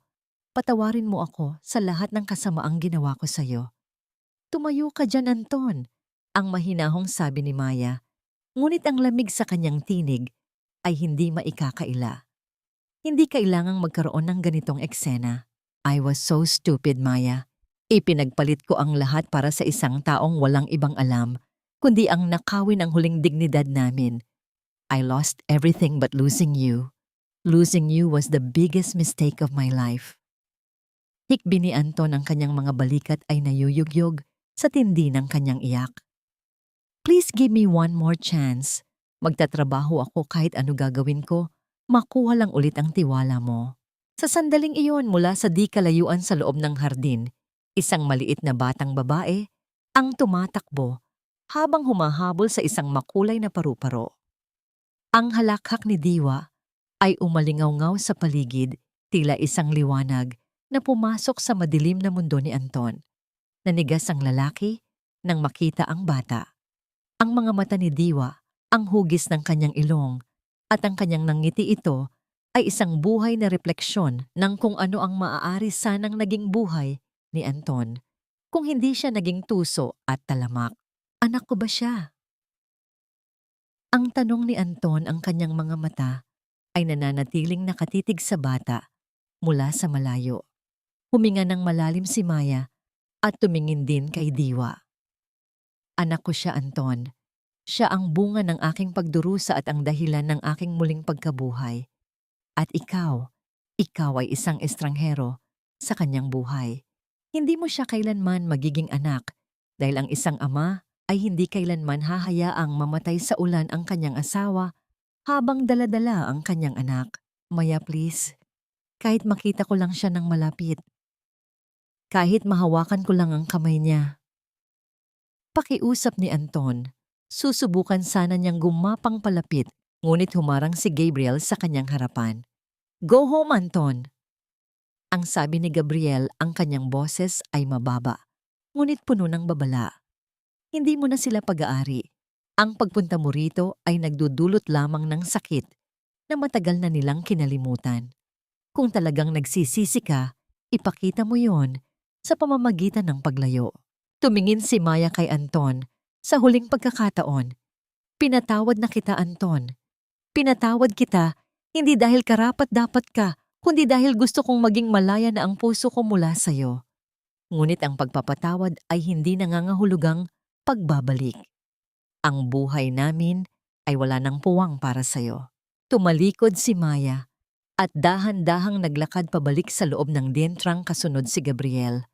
Ang tarangkahan ay dahan-dahang isinara, isang marahang tunog ng bakal na naghihiwalay sa dalawang mundong hindi na kailanman magtatagpo. Naiwan si Anton na nakaluhod sa labas, ang kanyang muka ay nakasubsob sa kanyang mga palad. Habang ang ulan ay muling nagsimulang pumatak mula sa langit, tila ba inuulit nito ang eksena 4 na taon na ang nakalipas. Ngunit sa pagkakataong ito, siya ang nasa labas. Siya ang basa, siya ang mag-isa, at siya ang wasak. Tumingala siya sa langit, ang ulan ay humahalo sa kanyang mga luha habang tinatanaw ang pader na hindi na niya kailanman matatawid. Hanggang kailan nga ba kailangang bayaran ng isang tao ang mga kasalanang nagawa sa ngalan ng kasakiman, lalo na kung ang katarungang nakuha niya ay ang habambuhay na pangungulila sa pamilyang kanya mismong itinapon? Ang pagpapatawad ay hindi isang regalo para sa nagkasala, kundi isang kalayaan para sa pusong matagal nang binalot ng tanikala ng pait. Sa loob ng 4 na taon, natutunan ni Maya na ang tunay na hustisya ay hindi lamang nakikita sa pagbagsak ng kaaway, kundi sa pagtayo ng sarili upang maging sandigan ng iba. Ang pagtatayo ng diwa ng Esperanza Foundation ay naging higit pa sa isang proyekto. Ito ay naging simbolo ng kanyang muling pagkabuhay. Ang bawat silid sa loob ng foundation ay binalot ng liwanag at amoy ng sariwang bulaklak, isang santuwaryo para sa mga kababaihang ang mga tinig ay pilit na pinatahimik ng karahasan at takot. Sa isang tahimik at marangyang nursing home sa labas ng lungsod, nakaupo ang isang matandang babae sa kanyang silyang may gulong habang nakatitig sa malawak na hardin. Si Doña Carmen ay isa na lamang anino ng dati niyang mapagmataas na pagkatao. Ang kanyang mga mata ay walang kislap at ang kanyang mga kamay, na dati ay punong-puno ng mamahaling alahas, ay ngayon ay nanginginig at tuyot. Hindi niya alam na ang bawat espesyal na pagkalinga na natatanggap niya ang malinis na silid at ang mga gamot na nagpapanatili sa kanyang buhay ay lihim na binabayaran ng babaeng minsan niyang tinawag na basura. Pinili ni Maya na huwag magpakita, hindi dahil sa galit, kundi dahil ayaw na niyang buksan pa ang sugat na matagal nang naghilom. Ang kanyang habag ay ang huling dagok ng katarungan ang ipakita na ang kabutihan ay kayang magpatawad kahit sa gitna ng pinakamatinding kawalang katarungan. Samantala, ang Hacienda Esperanza ay muling nabalot ng kagalakan para sa ika-5 kaarawan ni Diwa. Isang simpleng handaan ang inihanda sa ilalim ng malalaking puno ng mangga kung saan ang mga makukulay na banderitas ay marahang sumasayaw sa ihip ng hangin. Ang halakhak ng bata ay parang isang masayang himig na pumupuno sa bawat sulok ng dientrang. "Mommy, look at my dress. I'm a princess today." Ang masayang sigaw ni Diwa habang umiikot-ikot suot ang isang kulay rosas na gown na gawa sa seda. "You are more than a princess, anak. You are my everything." Bulong ni Maya habang inaayos ang buhok ng anak. Ang damdamin ng kapayapaan sa loob ng dibdib ni Maya ay parang isang kalmadong dagat. Wala nang nangangalit na alon, wala nang bagyong kinatatakutan. Sa dapit hapon habang ang mga bisita ay unti-unti nang nagpapaalam, lumapit si Gabriel kay Maya na nakatayo sa gitna ng taniman ng mga rosas. Ang sikat ng papalubog na araw ay nagbibigay ng gintong kulay sa paligid. Ang katahimikan sa pagitan nilang dalawa ay hindi nakakailang, kundi puno ng mga salitang hindi na kailangang bigkasin. "You did it, Maya. You built a world where you and Diwa can finally breathe." Ang mahinahong sabi ni Gabriel. Ang kanyang boses ay tila isang mainit na haplos sa gitna ng lumalamig na hangin. "Hindi ko ito magagawa kung wala ka, Gabriel. You stayed when everyone else turned their backs." Ang tugon ni Maya, ang kanyang mga mata ay nananatiling nakatitig sa malayo. Dahan-dahang hinawakan ni Gabriel ang kamay ni Maya. Ang init ng kanyang palad ay naghatid ng isang kakaibang pintig sa puso ni Maya, isang kilig na akala niya ay hindi na niya muling mararamdaman. "Maya, I don't want to just be the one who stayed. I want to be the one who stays forever." Hindi dahil sa tungkulin, kundi dahil sa matagal ko nang itinatagong nararamdaman. Napalingon si Maya kay Gabriel. Ang pag-ibig sa mga mata ng doktor ay kasing linaw ng tubig sa sapa. Sa loob ng 4 na taon, naging sandigan niya ito, naging tagapagtanggol at naging kaibigan. Ngunit ang muling pagbubukas ng puso sa isang bagong pag-ibig ay isang hakbang na kinatatakutan pa rin niya. Gabriel, Vamster, I don't know if I'm ready to love again. Ang nanginginig na amin ni Maya ang kanyang mga daliri ay marahang sumisiklop sa hawak ni Gabriel. I'm not asking for an answer now, Maya. Maghihintay ako. Kahit gaano pa katagal. Ang pangako ni Gabriel habang dahan-dahang inilalapit ang kanyang mukha sa kamay ni Maya upang idampi ang isang banal na halik. Naiwan silang dalawa sa ilalim ng nagbabagong kulay ng langit. Ang kapayapaan ay narito na, ngunit sa kaibuturan ng isip ni Maya, isang maliit na pag-aalinlangan ang nananatili. Sapat na nga ba ang 4 na taon upang burahin ang takot na muling magtiwala? At sa gitna ng bagong simula na ito, kaya nga ba niyang harapin ang katotohanang ang bawat kaligayahan ay may kalakip na panganib ng muling pagkawasak? Ang bawat tagumpay ay tila may kalakip na bagyo at para kay Maya ang bagyong ito ay hindi na nanggaling sa langit, kundi sa madilim na sulok ng mga taong nagnanais siyang muling makitang lugmok. Isang umaga ang katahimikan ng Hacienda Esperanza ay nayanig nang magsimulang kumalat sa internet at sa mga pahayagan ang mga malisyosong balita tungkol sa kanyang nakaraan. Ang mga artikulo ay puno ng kasinungalingan, sinasabing ginamit lamang niya ang yaman ng kanyang ama upang sirain ang pamilya Valderrama at ang kanyang itinatag na foundation ay isang paraan lamang upang itago ang kanyang tunay na kulay. Ang mga mapanghusgang salita ay tila mga lason na mabilis na kumalat na nagdulot ng pag-aalinlangan sa mga taong sumusuporta sa kanyang advokasya. Naramdaman ni Maya ang pamilyar na panlalamig ng kanyang mga kamay habang binabasa ang mga komento sa kanyang telepono. Ang bawat salita ay tila isang muling pag-atake sa kanyang dangal, isang pagtatangka na ibalik siya sa putikan kung saan siya dati itinapon. Saglit siyang napaupo, ang kanyang paghinga ay naging mababaw at mabilis.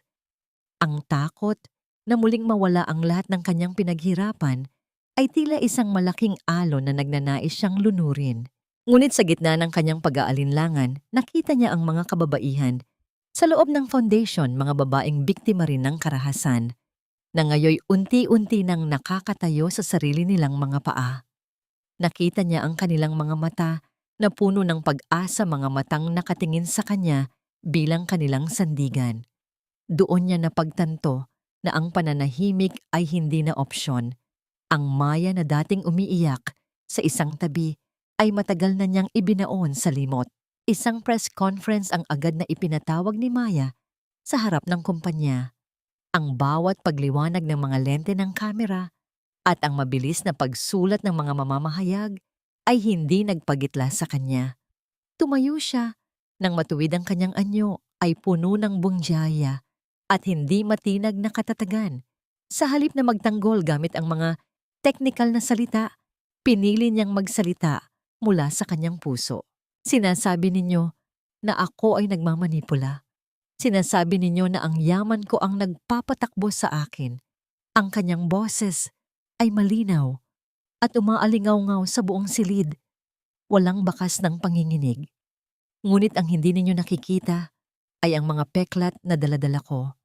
Ang bawat latay sa aking pagkatao ay hindi ko kailanman ikinahiya. Dahan-dahang itinaas ni Maya ang kanyang kanang braso at hinawi ang tela ng kanyang damit. Ipinapakita ang isang maliit, ngunit malalim na peklat na bunga ng kalupitan ni Doña Carmen sa nakaraan.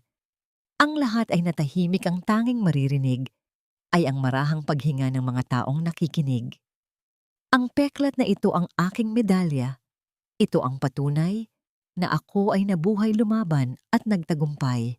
Hindi pera ang nagpapatakbo sa foundation na ito, kundi ang katotohanan na ang bawat babae ay may karapatang muling mabuhay mula sa kanilang sariling abo. Ang kanyang matapang na pahayag ay tila isang malakas na ihip ng hangin na nagpabagsak sa lahat ng mga kasinungalingan. Ang suporta mula sa publiko, lalo na mula sa mga kababaihang Pilipino, ay bumuhos na parang ulan pagkatapos ng tagtuyot. Ang kanyang katapatan ay naging kanyang pinakamalakas na kalasag. Pagkatapos ng kaganapan, habang naglalakad si Maya sa pasilyo ng gusali, sinalubong siya ni Gabriel. Ang nangiti sa mga mata ng doktor ay puno ng paghanga at paggalang. "I knew you could do it, Maya. You are the strongest person I know," ang sabi ni Gabriel habang iniaabot sa kanya ang isang bote ng tubig. "Salamat, Gabriel. Hindi ko alam kung saan ko nakuha ang lakas na yon." Ang mahinang tugon ni Maya, ang kanyang mga balikat ay dahan-dahang lumuluwag mula sa tensyon. Ngunit ang katahimikan ng sandaling iyon ay naputol ng isang lalaking nakasuot ng formal na barong at may hawak na isang itim na briefcase ang lumapit sa kanila. Ang kanyang mukha ay seryoso at ang bawat hakbang niya ay may dalang bigat ng isang mahalagang misyon. "Ma'am Maya de la Merced, ako po si Attorney Santiago, ang personal na abogado ng inyong yumaong ina." Ang pakilala ng lalaki. Kinuha niya ang isang selyadong dokumento mula sa kanyang bag at inabot ito kay Maya. "May iniwan pong huling testamento at tagubili ng inyong ina na nakasaad na dapat lamang buksan sa oras na maipakita ninyo ang inyong tunay na lakas laban sa mga balderrama." Nanginginig ang mga daliri ni Maya habang binubuksan ang sobre. Sa loob nito ay may isang sulat na sulat kamay ng kanyang ina at isang legal na dokumento na naglalahad ng isang katotohanang hindi niya kailanman inasahan. Ang kanyang mga mata ay nanlaki habang binabasa ang bawat linya. Ang dokumento ay nagsasaad na si Gabriel, ang doktor, na naging sandigan niya sa loob ng 4 na taon, ay hindi lamang isang ordinaryong doktor na napadpad sa Hacienda Esperanza. Siya ay itinalaga ng kanyang ina mula pa noong bata pa siya upang maging lihim na tagapangalaga at protektor ni Maya, na ang lahat ng kanilang pagkikita ay bahagi ng isang mas malaking plano ng pagkalinga mula sa kabilang buhay. Dahan-dahang ibinaba ni Maya ang papel at tumingin kay Gabriel.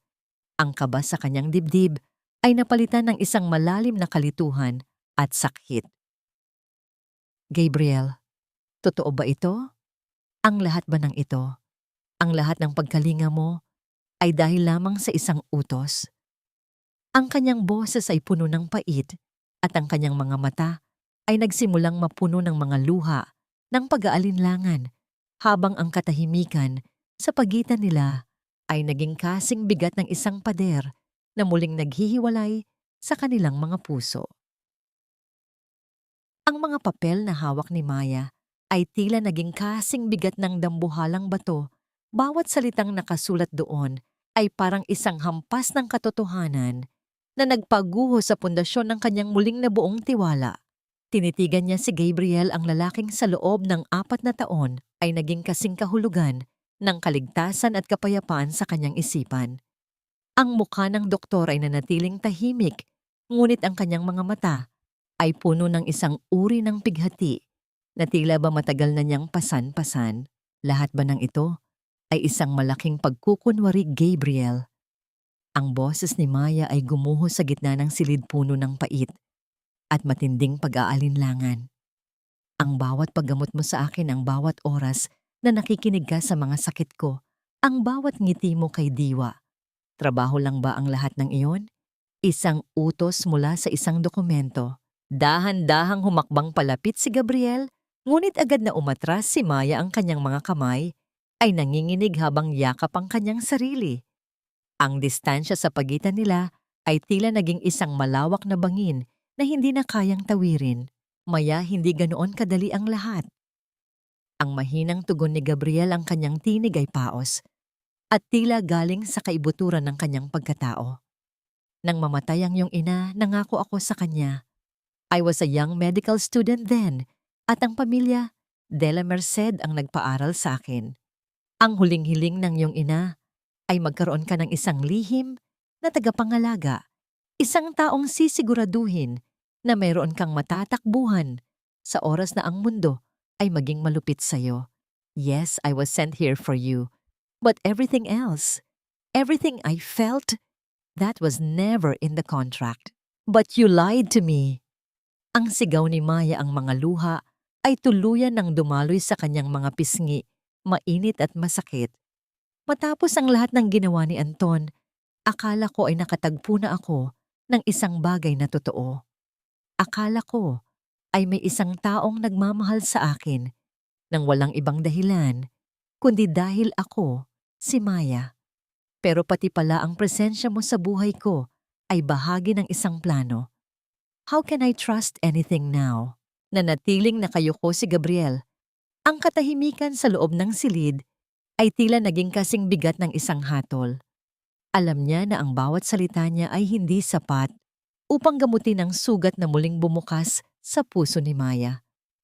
You are right, Maya. Ang pagsisinungaling ko ay hindi mapapatawad. But you don't need a protector anymore. You are strong. You have conquered your enemies. My mission is over. Nang gabing iyon sa gitna ng katahimikan ng Hacienda Esperanza, isang maleta ang inilabas ni Gabriel mula sa kanyang maliit na klinika. Ang kanyang bawat galaw ay mabagal puno ng pag-iingat na tila ba bawat gamit na kanyang inililigpit ay bahagi ng kanyang kaluluwa na iniiwan sa dientrang. Hindi siya nagpaalam kay Diwa dahil alam niyang hindi niya makakayanang makita ang mga mata ng bata na hahanap sa kanya sa susunod na umaga. Lihim siyang lumabas ng gate, ang kanyang anino ay unti-unting nilamon ng dilim ng kalsada. Naiwan si Maya sa kanyang silid nakatitig sa kawalan. Hindi siya makatulog, ang kanyang isip ay parang isang nagngangalit na bagyo. Dinala siya ng kanyang mga paa sa klinika ni Gabriel, ang lugar na dati ay puno ng amoy ng gamot at pag-asa. Doon sa ibabaw ng lamesa ng doktor, nakita niya ang isang maliit na kahon na gawa sa kahoy. Nang buksan niya ito, nakita niya ang mga liham na may petsa mula pa noong unang taon niya sa Esperanza hanggang sa huling buwan bago ang gabing ito. Ang mga ito ay sulat ni Gabriel para sa kanya, ngunit hindi kailanman na ipadala. Binasa ni Maya ang isa sa mga ito nang may nanginginig na mga kamay. Maya, araw-araw ay natatakot ako. Natatakot ako na sa sandaling malaman mo ang katotohanan, mawawala ang tanging bagay na nagpapatibay sa akin. Noong una narito ako dahil sa utang na loob. Ngunit ngayon, narito ako dahil hindi ko na kayang huminga sa isang mundong wala ka. My love for you has become my greatest sin and my only salvation. Ang bawat salita sa mga liham ay tila mga tinig na sumisigaw ng katapatan. Doon na pagtanto ni Maya ang tindi ng sakripisyo at pagdurusa ni Gabriel sa likod ng kanyang mga lihim. Ang sakit sa kanyang puso ay napalitan ng isang matinding takot. Ang takot na tuluyan nang mawala ang taong tunay na nagpahalaga sa kanya. Dali-daling lumabas si Maya ng bahay, hindi alintana ang dilim at ang nagsisimulang pagpatak ng ulan. Pinaharurot niya ang kanyang sasakyan patungo sa bayan, patungo sa huling istasyon ng bus na bumibiyahe palabas ng lalawigan. Ang kanyang mga mata ay pilit na sumisilip sa bawat kanto, bawat anino, habang ang kanyang puso ay tila nakikipagkarera sa oras. Pagdating niya sa istasyon ng ulan ay naging mas malakas ang bawat patak, ay humahampas sa bubong ng terminal, lumilikha ng isang malungkot na ritmo sa katahimikan. Hinanap niya ang pamilyar na bulto ni Gabriel sa gitna ng mga taong naghihintay, ngunit ang tanging nakita niya ay ang papalayo ng bus na puno ng mga taong hindi niya kilala. Napatayo si Maya sa gitna ng terminal, ang kanyang damit ay nababasa na ng ulan na tumatalsik mula sa gilid. Ang lamig ay nanunuot sa kanyang balat, ngunit ang mas matinding lamig ay ang nararamdaman niya sa loob ng kanyang dibdib. Wala na siya. Ang taong naging anino niya sa gitna ng dilim ay tuluyan ng naglaho. Iniwan siyang muli, sa gitna ng unos, na tila ba tadhana na niyang mag-isa. Sa gitna ng malakas na buhos ng ulan, isang katanungan ang umalingaw-ngaw sa kanyang isipan habang nakatingin sa bakanting upuan sa terminal. Sapat na nga ba ang katotohanan upang bayaran ang halaga ng isang taong nawala dahil sa takot na muling magtiwala? Petko, ang bawat butil ng ulan na humahampas sa bintana ng sasakyan ay tila mga luhang nagmamadaling dumaloy patungo sa kawalan. Habang binabaybay ni Maya ang madilim at madulas na kalsada pabalik mula sa terminal, ang kanyang paningin ay nanlalabo hindi lamang dahil sa lakas ng unos, kundi dahil sa bigat ng pagsisisi na lumulunod sa kanyang puso. Akala niya ay huli na ang lahat. Akala niya ay tuluyan ng nilamon ng gabi ang tanging lalaking nagturo sa kanya kung paano muling huminga. Ngunit sa gitna ng kanyang kawalan ng pag-asa, isang alaala, ang biglang kuminang sa kanyang isipan ang lumang simbahan sa dulo ng bayan, ang lugar kung saan sila madalas maupo ni Gabriel upang pag-usapan ang mga pangarap na akala niya ay hanggang salita lamang. Ipinadpad siya ng kanyang mga paa sa harap ng antigong pintuan ng simbahan. Ang gusaling bato ay nakatayo nang matatag sa gitna ng bagyo, tila isang tahimik na saksi sa mga lihim ng bawat kaluluwang naghahanap ng kanlungan. Doon sa ilalim ng maliit na bubong ng portal, nakita niya ang isang pamilyar na anino. Nakaupo si Gabriel sa isang bangkong kahoy, ang kanyang maleta ay nasa kanyang tabi at ang kanyang mga mata ay nakatitig sa bawat patak ng tubig na bumabagsak mula sa bubong patungo sa semento. Dahan-dahang lumapit si Maya, ang tunog ng kanyang mga hakbang ay nilalamon ng ingay ng ulan. Nang maramdaman ni Gabriel ang kanyang presensya, dahan-dahan itong lumingon. Ang gulat sa kanyang mga mata ay mabilis na napalitan ng isang matinding lungkot na tila ba ayaw na niyang bitawan. "Maya, bakit ka narito? Basang-basa ka na," ang sabi ni Gabriel habang mabilis na tumatayo at hinuhubad ang kanyang jacket upang ibalot sa nanginginig na balikat ng babae. "Bakit ka umalis nang walang pasabi?" Ang paos na tanong ni Maya, ang kanyang mga kamay ay mahigpit na nakahawak sa mga liham na nakuha niya mula sa klinika. "Nabasa ko ang lahat, Gabriel. Ang bawat salita, ang bawat takot na isinulat mo. Bakit mo hinayaang manaig ang utos ng aking ina kaysa sa sigaw ng sarili mong puso?" Napayuko si Gabriel, ang kanyang mga balikat ay tila bumigay sa bigat ng katotohanan. "Dahil natatakot ako, Maya.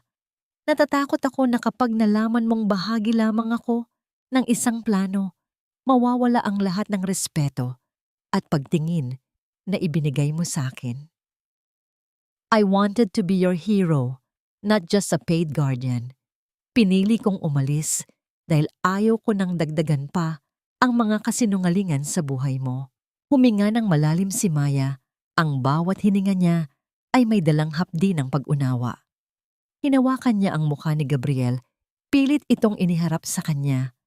Ang init ng kanyang palad ay naging sapat upang tunawin ang yelong naghihiwalay sa kanila. "Gabriel, ang pag-ibig ay hindi isang transaksyon. Hindi mahalaga sa akin kung paano ka dumating sa buhay ko. Ang mahalaga ay ang katotohanang pinili mong manatili. Pinili mong protektahan ako hindi dahil sa sahod, kundi dahil sa bawat gabi na hindi ka natutulog. Masiguro lang na ligtas kami ni Diwa. Pinapatawad na kita, Gabriel. At sana mapatawad mo rin ang sarili mo." Sa gitna ng rumaragasang bagyo sa labas, isang kakaibang katahimikan ang bumalot sa loob ng portal ng simbahan. Dahan-dahang inilapit ni Gabriel ang kanyang muka. Ang kanyang noo ay idinampi sa noo ni Maya. Naramdaman nila ang mainit na hininga ng isa't isa. Ang bawat pintig ng kanilang mga puso ay tila nagtatagpo sa isang ritmo ng pag-ibig at paghilom. Sa isang marahang galaw niyakap ni Gabriel si Maya. Nang napakahigpit, isang yakap na puno ng pangako. Isang yakap na tila nagsasabing hinding-hindi na niya muling hahayaang maglakad nang mag-isa ang babaeng ito. "Huwag ka nang aalis," bulong ni Maya. Ang kanyang mukha ay nakasubsob sa dibdib ni Gabriel. "Kailangan ka namin. Kailangan kita." "Hindi na ako lalayo, Maya. Ipinapangako ko," ang tugon ni Gabriel habang hinahaplos ang basang buhok ng babae. Ang kanyang boses ay puno ng determinasyon, isang panunumpa na mas matibay pa sa anumang dokumentong legal. Nang gabing iyon, habang ang ulan ay unti-unti nang humuhupa, nakita ni Maya at Gabriel Ang pagdating ng isang sasakyan. Bumaba mula rito si Don Roberto, bitbit ang isang nakabalot na kumot at si Diwa na mahimbing na natutulog sa kanyang mga braso. Ang matanda ay ngumiti nang makita ang dalawa na magkahawak kamay sa harap ng simbahan. Ang lahat ay tila nahulog na sa tamang pwesto. Ang bawat sugat ng nakaraan ay naging isang mahalagang bahagi ng isang magandang obra maestra ng muling pagkabuhay. Habang naglalakad sila patungo sa sasakyan, tumingala si Maya sa langit. Ang mga ulap ay dahan-dahang nahahati, ipinapakita ang unang kislap ng isang bituin. Ngunit sa gitna ng kanyang kaligayahan, isang tanong ang muling sumagi sa kanyang isipan habang nakatingin sa kanyang ama at kay Gabriel. Ang kapayapaang ito ba ay ang katapusan na ng aming paghihirap o ito ay simula lamang ng isang bagong pagsubok kung paano pananatilihing buo ang isang pamilyang binuo mula sa mga guho ng pagkakanulo. Ang bawat talulot ng mga rosas sa Hacienda Esperanza ay tila sumasayaw sa ilalim ng gintong sikat ng araw, isang makulay na pagbati sa isang umagang puno ng bagong hininga. Ang bango ng sariwang lupa at bulaklak ay humahalo sa malamig na simoy ng hangin na nagbibigay ng isang kakaibang sigla sa buong dientrang. Sa loob ng malaking bahay na bato, nakatayo si Maya sa harap ng isang antigong salamin. Suot niya ang isang bestidong gawa sa telang pinya. Ang bawat borda nito ay tila nagkukwento ng kanyang paglalakbay mula sa kadiliman patungo sa liwanag. Hindi na siya ang babaeng may mga matang laging nakababa. Ang kanyang tingin ngayon ay diretso matatag at puno ng kapayapaang hindi kayang agawin ng sinuman. Isang marahang pagkatok sa pinto ang pumutol sa kanyang malalim na pag-iisip.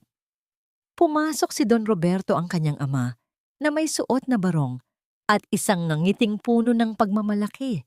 May hawak siyang isang sobre na may selyo mula sa ibang bansa.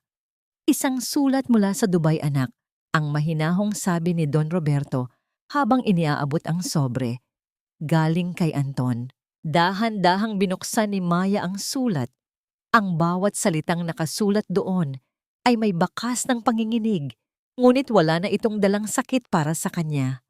Nakasaad sa sulat na si Anton ay nagtatrabaho na ngayon bilang isang construction worker sa ibang bansa, isang OFW na nagsisimula mula sa pinakamababang antas upang bayaran ang mga natitira pa niyang utang.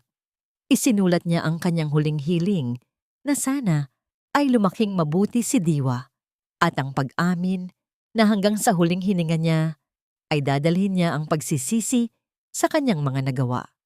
Sa loob ng sobre ay may isang maliit na bracelet na gawa sa kahoy, isang munting regalo para sa kaarawan ng anak na hindi niya kailanman nayakap.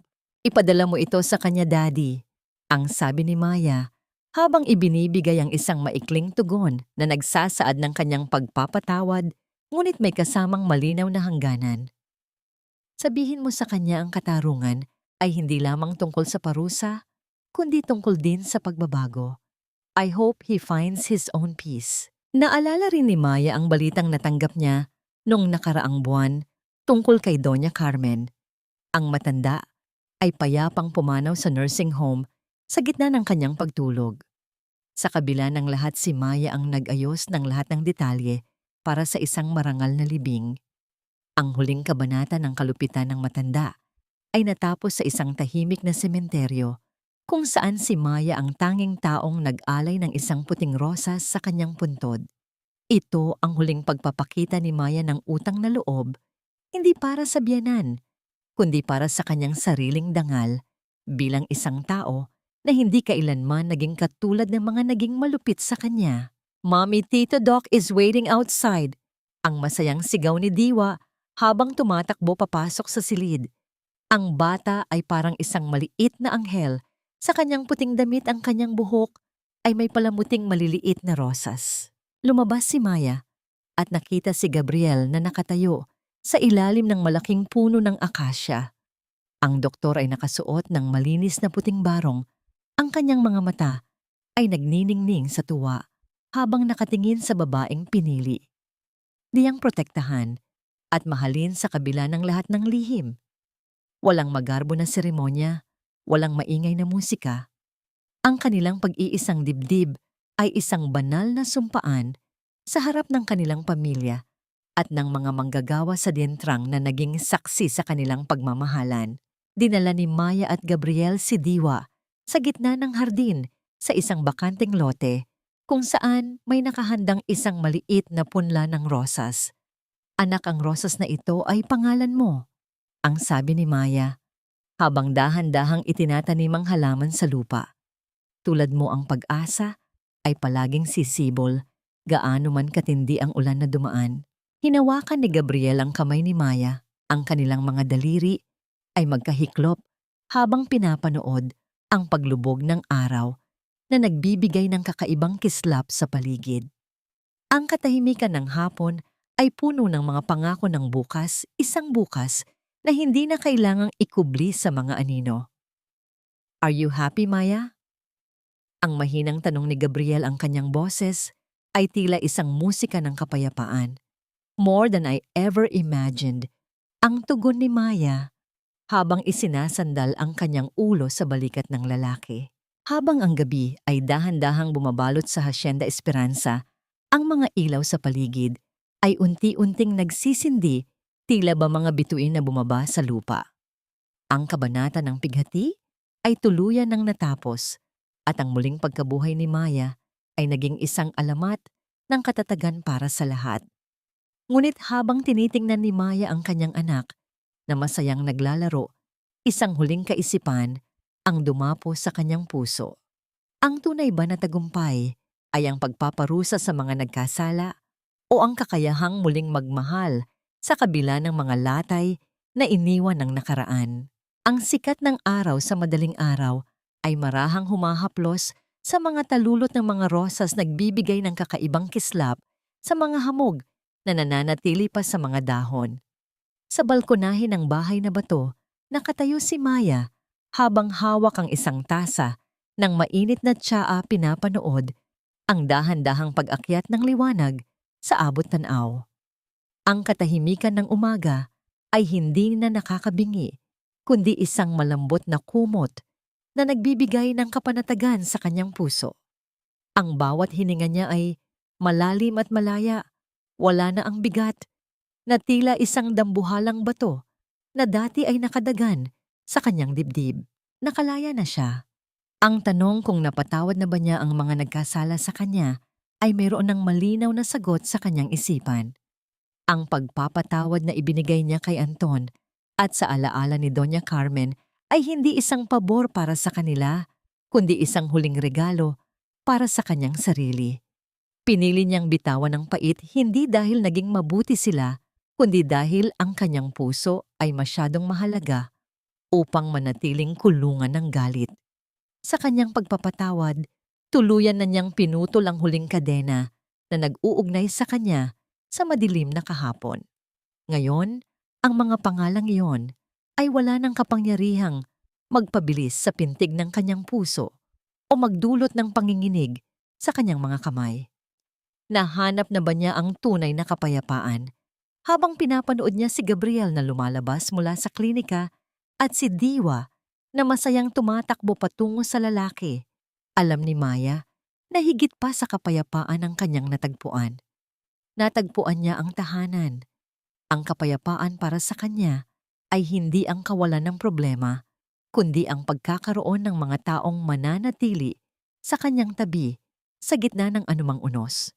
Ang bawat haplos ni Gabriel at ang bawat tawa ni Diwa ay mga paalala na ang bawat luha niya noon ay nagsilbing dilig sa lupang kinalalagyan ng kanyang kaligayahan ngayon. Ang Hacienda Esperanza ay hindi lamang isang dientrang ng mga bulaklak. Ito ay isang altar ng kanyang muling pagkabuhay.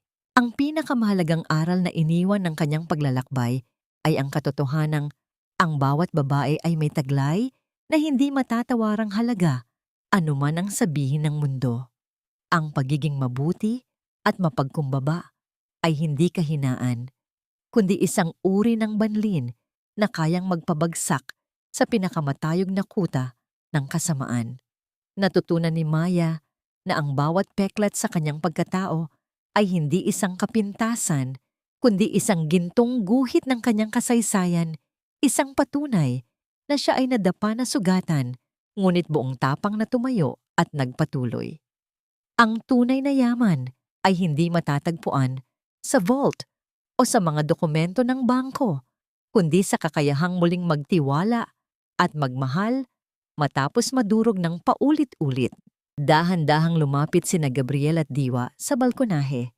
Hinawakan ni Gabriel ang kamay ni Maya, ang kanilang mga daliri ay magkahiklop na tila 2 piraso ng isang puzzle na sa wakas ay nagtagpo. Binuhat ni Maya si Diwa at sa init ng yakap ng kanyang pamilya, tiningnan niya ang malawak na taniman ng mga rosas na ngayoy abot tanaw ang ganda. Ang ulan na dati ay simbolo ng kanyang pighati ay naging saksi na ngayon sa kanyang tagumpay. "Mommy, look, the sun is so bright today." Ang masayang sabi ni Diwa habang itinuturo ang langit. "Yes, anak, and it will stay bright for a long, long time."